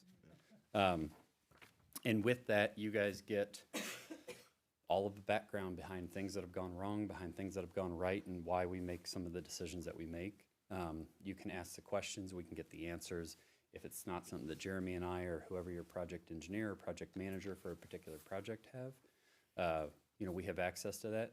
we do make sure, although we are a firm that's spread out over a number of states, we do make sure that the right expertise is fit on the right project. We make sure that you guys have some local people that you're working on stuff with, but if we've got something on a particular issue that you guys are dealing with, and that person is in Sheboygan or in our Minnesota office, you know, we do a lot of remote stuff. And so internally, we can work on our designs and everything. You guys will still have your direct representative here, probably out of the Indianapolis office. I would say that we are technical experts from everything from regulatory and funding to engineering operations. We also have an entire arm that deals with SCADA that might not be something that you guys have, but might be something that you look into in the future. SCADA is all the smart stuff that tells you when the pumps are on, when the pumps have gone off, more than just the lights on top of the lift stations. We do have a variety of different disciplines, water, wastewater, civil, you can see all the stuff on here, but we can wholly deliver a project to you guys. So the next one's Donahue by the numbers. We are one of the top 500 firms in the entire nation. We're also one of the top 200 environmental firms, and I would say most prestigiously, we're one of the top 20 firms in the entire nation for wastewater.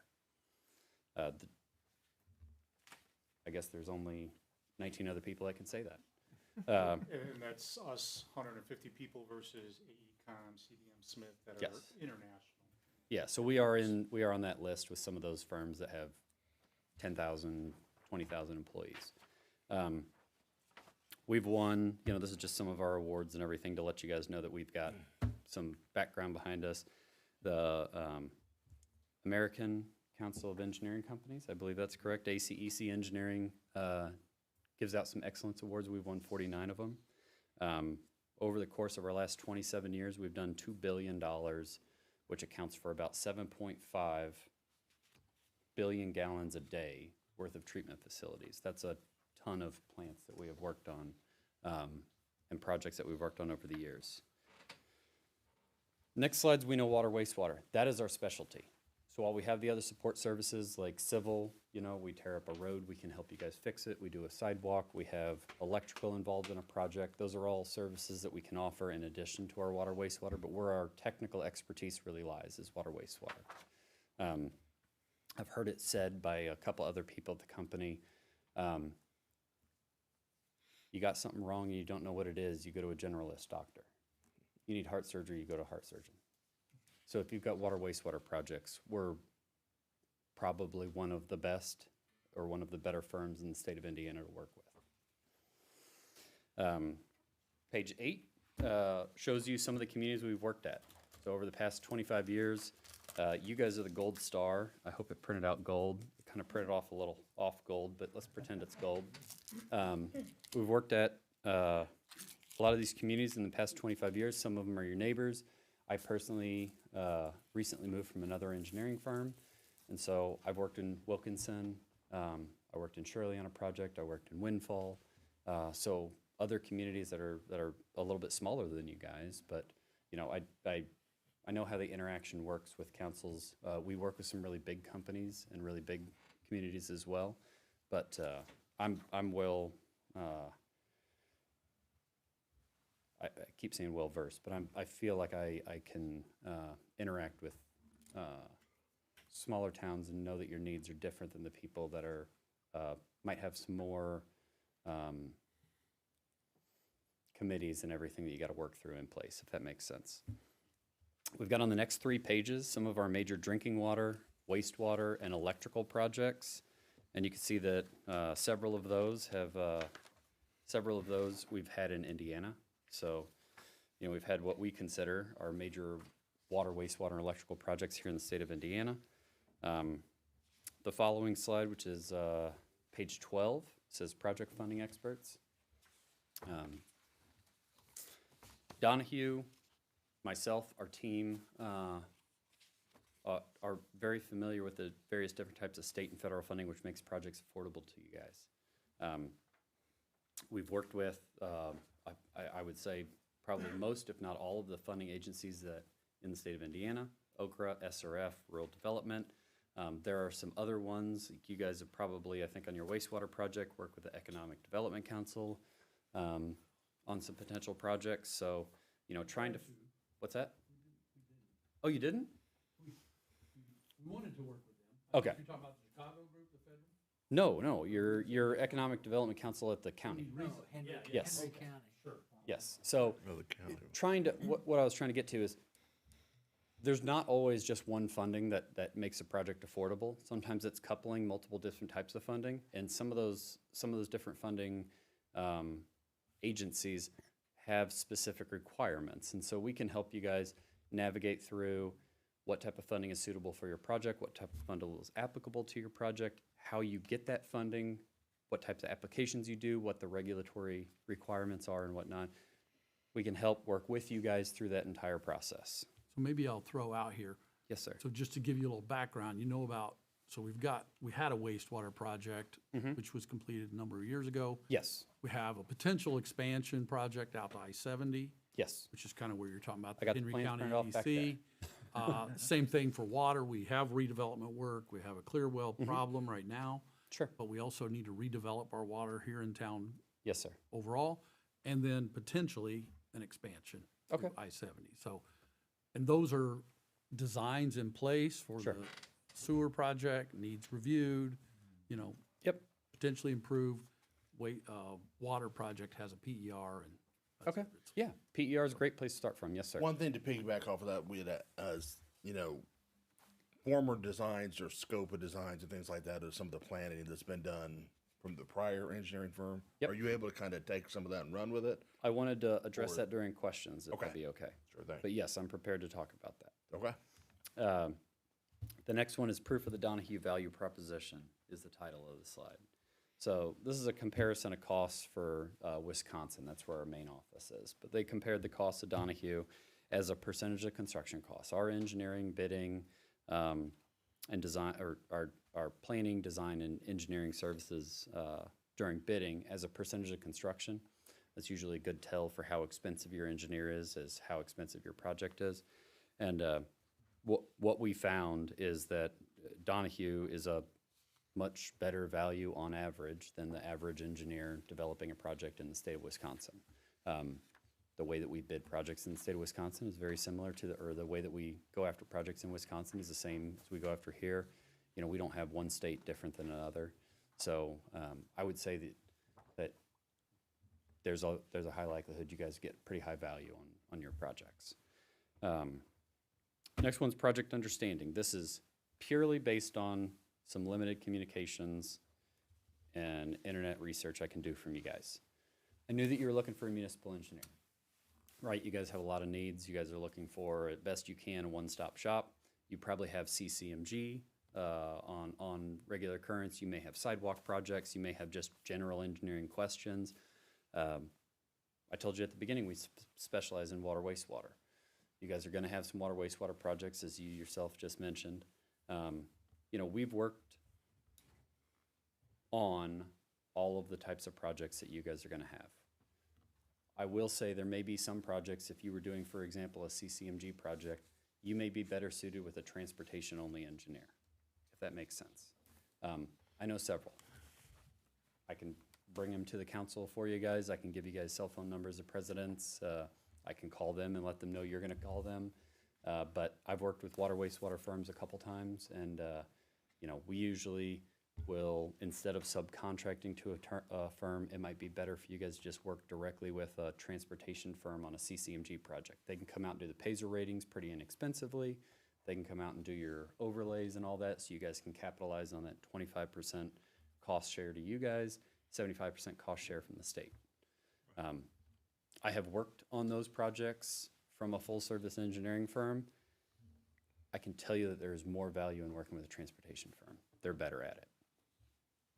So, this municipal engineering covers a variety of different stuff that we might end up doing for you guys. We do master planning, we do water, wastewater studies, we call them PERs, wastewater and water treatment, elevated and ground storage, like your clear well, civil engineering in general when it relates to a project. If we're going to tear your street up, we're going to fix it for you.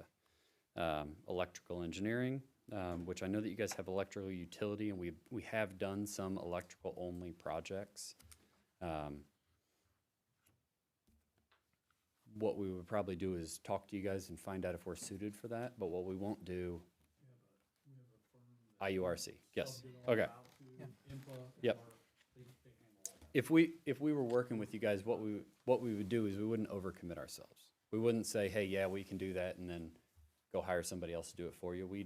If we can do it, we'll tell you, and if we can't, we'll be honest with you and just tell you, hey, but we think you should probably work with maybe this firm or that firm, or here's a couple good names to call. Ultimately, it all comes down to why Donahue. And on the sheet that I left in my car, I had a really good spiel for exactly what I was gonna say. So we're gonna see if I can manage it, right? So, we want to be your engineer. We want to be your engineer, we want to work with you guys. Want to make sure that we can come alongside you guys and work on the projects. You got a couple projects right now that you really need a good consulting engineer to come alongside you guys, help you understand where you're at, help you understand where you got to go to. And then on the projects that you're coming up with, you probably could use a decent engineer to come alongside you guys and make sure that you're seeing all your available options rather than just whatever the easiest option is at the moment. That's something we're willing to do. We're willing to commit to Knightstown, come here and work directly with you guys to find out what your best solution is and inform you of all the options, allow you guys to make the right decision for your community rather than forcing something down that is easy for us. We are local. We have a good amount of experience. We have a ton of expertise. We can come up with creative, innovative, and I had another word, excellent, innovative, and creative solutions for you guys. But, you know, we are, as a firm, specialists in water, wastewater, able to provide some other services for you guys. But water, wastewater is one of your biggest revenue generators. And it's one of the biggest things that when you get it wrong, drives people away from your community.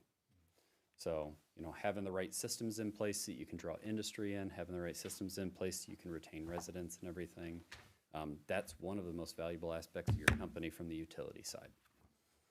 The next question, or the next page is questions and answers. So, I'll start with you. I looked up your extension to I-70 project. It's on IDEM, Virtual File Cabinet. I was somewhat aware of it because I had been talking to Shirley, and Shirley let me know that Knightstown was sending something out to the highway. I know they were trying to race you guys to the finish. Teresa? Yeah, you can ask Teresa about me. So hopefully you hear good things, but I guess we'll find out. Yeah, so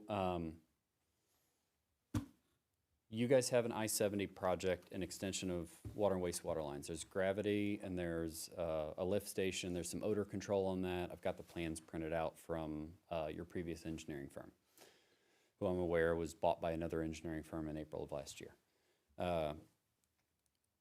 That project is permitted with a construction permit from the state of Indiana through Indiana Department of Environmental Management.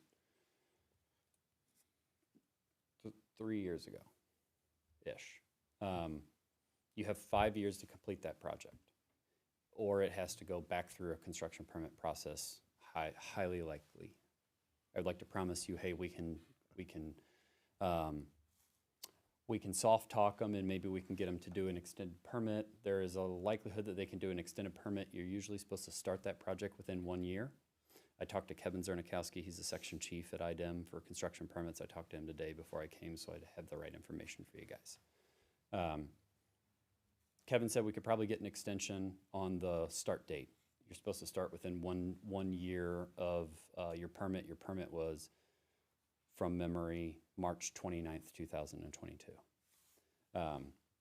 So 1 year from that date, March 29th, 2023, you should have started the project. You didn't. So if you wanted to start the project, you need to ask for an extension to start the project later. They usually ask if you start the project later, when are you going to complete it? So you got till March 29th, 2027. So about a year and a half. That's a really tight timeline to do a project like that, especially if it sounds like if the parcels or customers and all that isn't connected to it. Yeah. That's a tight timeline. We could, hypothetically, bid those projects or bid those plans out tomorrow. Well, not really, 10 days from tomorrow, but you could bid those projects out. You could plans out. You could get a construction contractor on it. And we could run the RPR on the project, the inspection on the project. There may be issues that come up during the project that need re-engineering. We'd obviously want to ask for some type of design services during construction contract to deal with those issues because it wasn't our design. If for some reason we get to the end of that and we can't get the project done within that 5-year time frame, the only two routes are we can ask very nicely of IDEM to allow you guys to have a revised date on the completion of your project.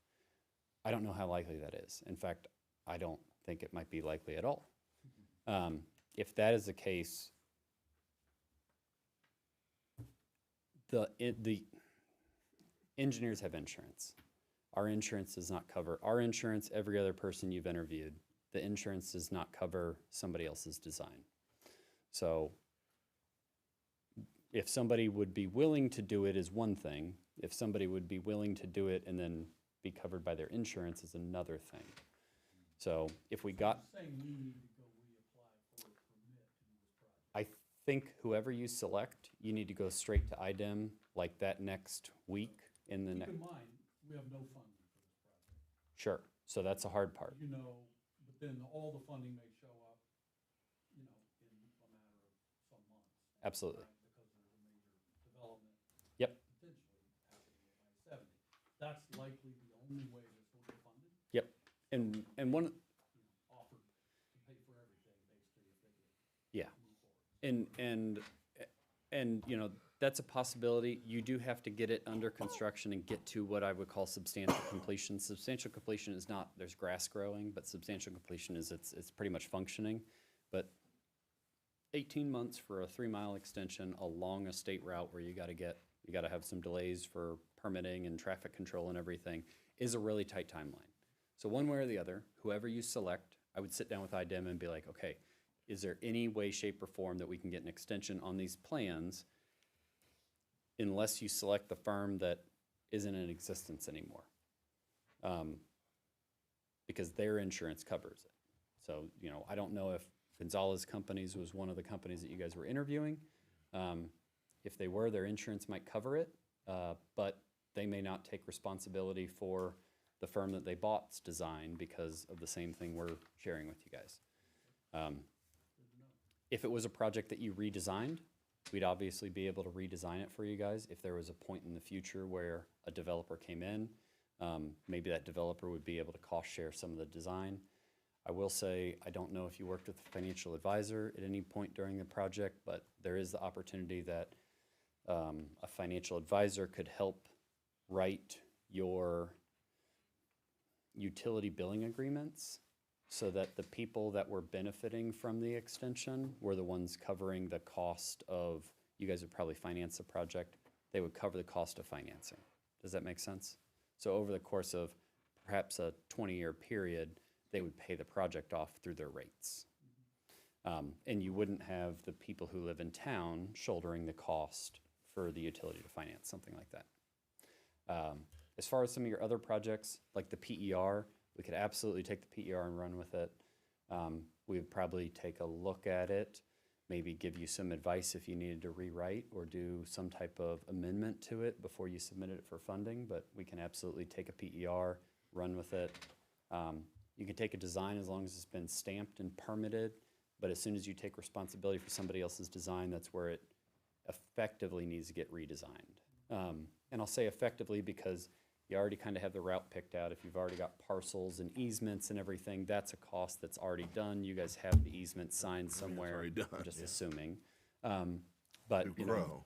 if that's all done, then that's done. The survey might be done and might be reusable as long as it was done by another survey firm. Those I type. think we're all in agreement. Yeah. Doing a review of that design and getting you to, I'll say, recommit. Sure. Whatever changes you would need to do that would Yep. be important to us. Yep. Is to look at that design. And if that means, I don't know what the timing is, we need to reapply to Yeah. get it approved. That's what we have to do. But if That's mine. but if I you guys, think we need to look at all the options. Right, so. Because that's what I I'm don't saying. think So- that design was good from the beginning. Yeah. Yeah. That's what we would have to have And- the firm tell us, right? That's not something I can. And if it was decide. if it was a design that we weren't happy with, we would effectively redesign it for you guys. We'd redo the hydraulic grade lines, check the pipe sizes, we would design it from stem to stern.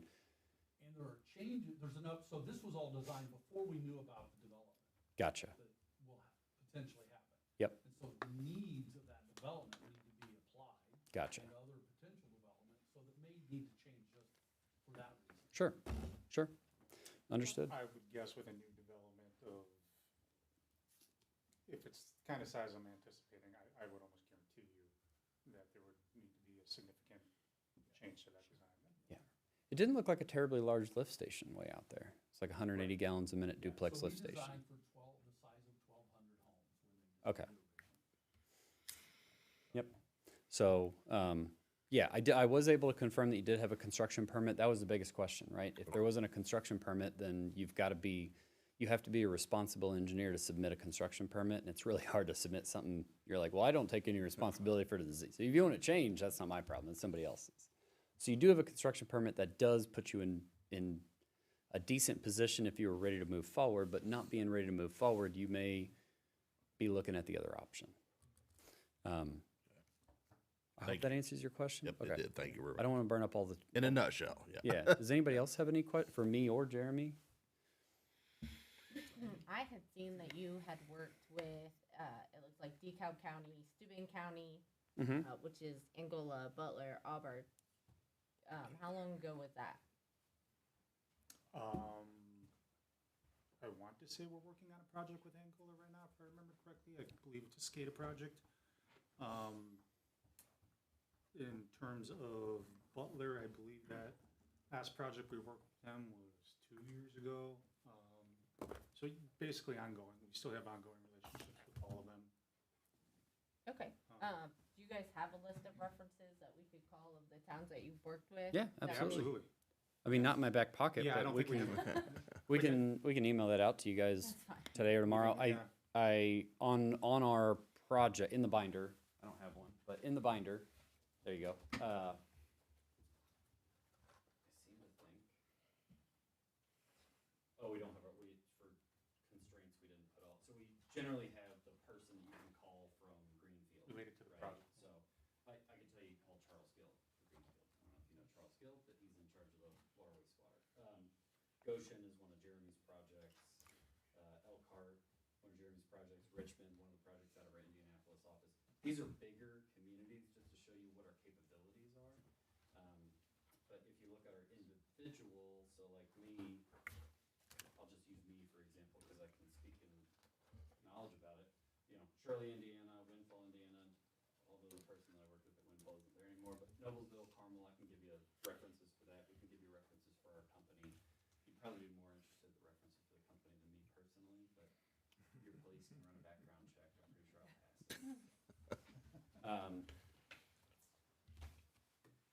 Yes, sir.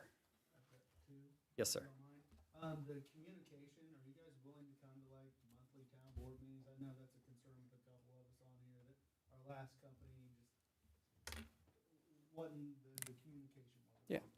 You guys are about 45, I'll answer that because I think it'd probably be me. Yeah. Okay.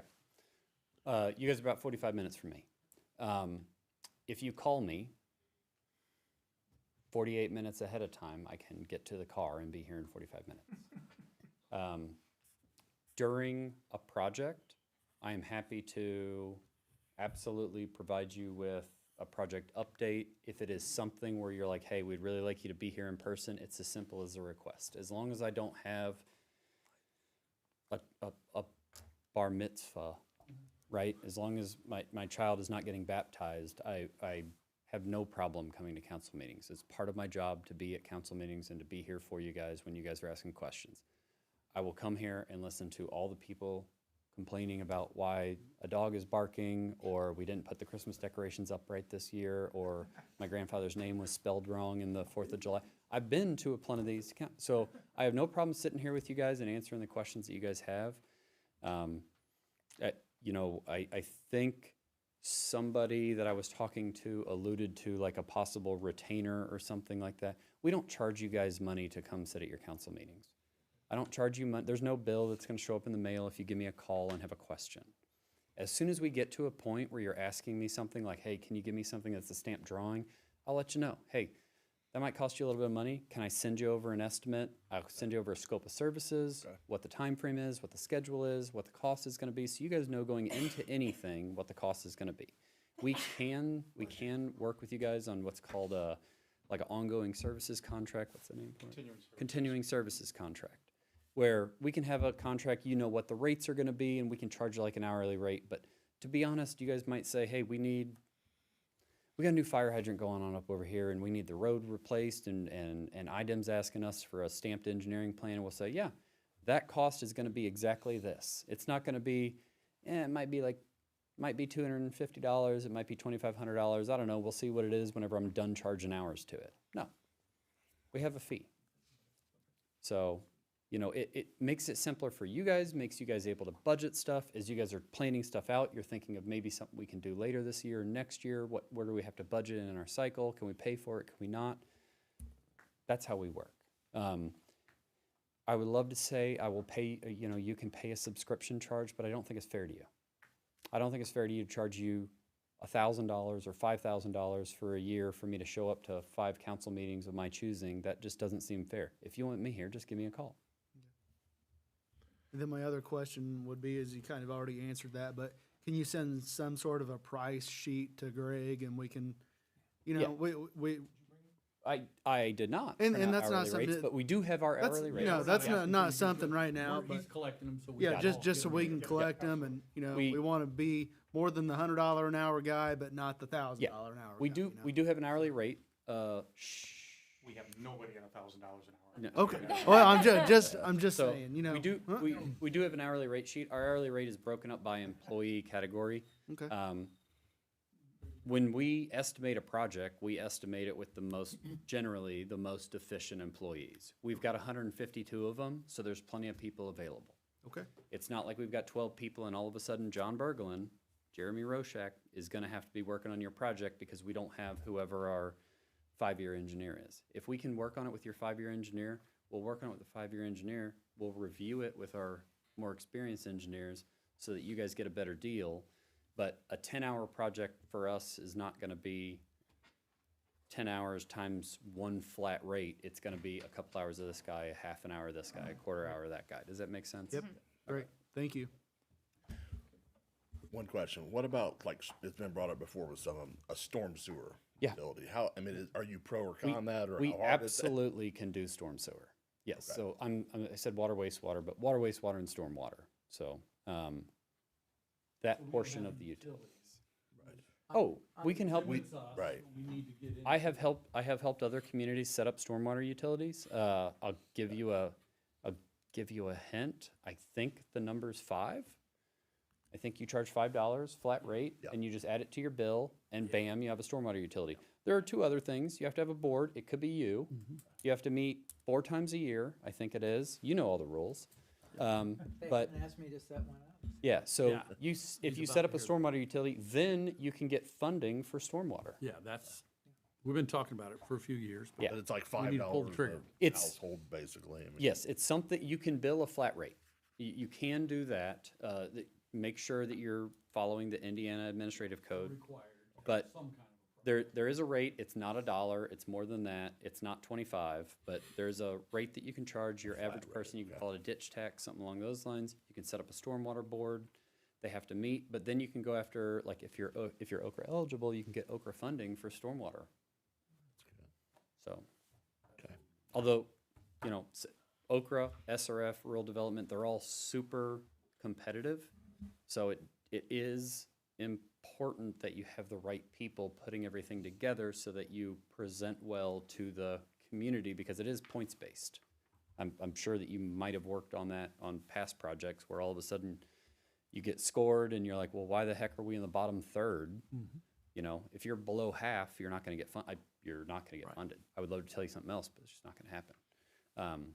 So, you know, how can we represent the community? And the way that I always say it is, we try to tell the most horrible story. Please don't take offense to it, right?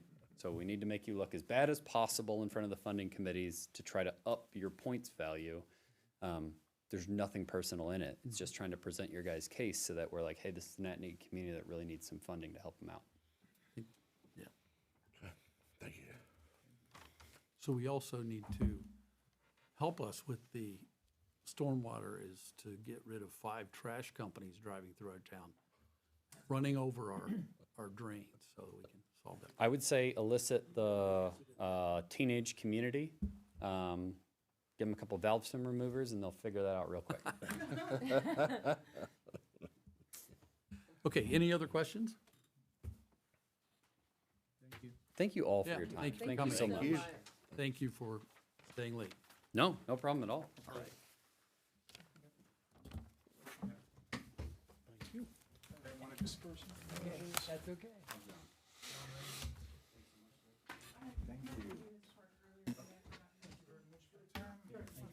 It's a long drive.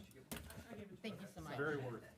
Thanks, sir. Hope you're staying close and not driving all the way home. Actually, I am going all the way home tonight. Are you so- really? Yeah, no, but again, because I'm the manager for the whole state, I'm normally down in Indiana a couple days a week, on average, so, but I gotta get home for early morning doctor's appointment, and then I get to, drive to Kansas City in the afternoon. How do you pronounce your name? How do you pronounce your last name? I'm originally from Wisconsin, Wow. so. Would have never be able to spell that. Jeremy's from South Bend, but he is. Yeah, I did. Yes, yeah, sounded weird. Oh, okay. Okay. Thank you. Yeah, thank you guys. No. Discuss. All right. You need a motion to adjourn? I wanted to have a couple minutes of discussion. So I think, so as we wrap up our interviews, I just wanted to talk about, I think I already heard a request to get together and do kind of a review of all the companies together. I assume that's got to be public. We can't do that in private, right? So we have to have Well, a, and, I don't know if Kevin and Jeff have had a chance, or will have had a chance to watch the other 4 interviews, Yeah. to So see did those that- presentations. did that, I didn't see that video up after, did the last video get up? It did not work. It didn't work? Yeah, no. Oh, really? So we don't have a video up? We have 2 meetings that didn't, the planning commission Okay. meeting that I had a recording, and that one did not, Okay, neither one. because I went and looked and I didn't see it, so, okay. No, because that's why I had Jesse in Okay. here earlier today to. So our discussion is gonna be really important to help catch you guys up, and obviously it's gonna, We have booklets. yeah, you that got we all the can booklets, read. right? Mhm. So we'll have to talk about it, and That one, that meeting, I had 13 pages of notes too. I can get you. I'll try and get those minutes done quickly. I just have an overview of what I thought. okay, so, My brain. That's good. December's a busy month, but can we consider another meeting in December to have that discussion? Yeah. Okay, so I guess, You free? yeah. I would really like to pick your brain. Was Commonwealth the only one that came out and talked to you? Yeah, Lessler called me. Okay. So, What if we do it the first week in December? yeah, I'm thinking like the 4th. Is that a possibility? The evening of the 4th?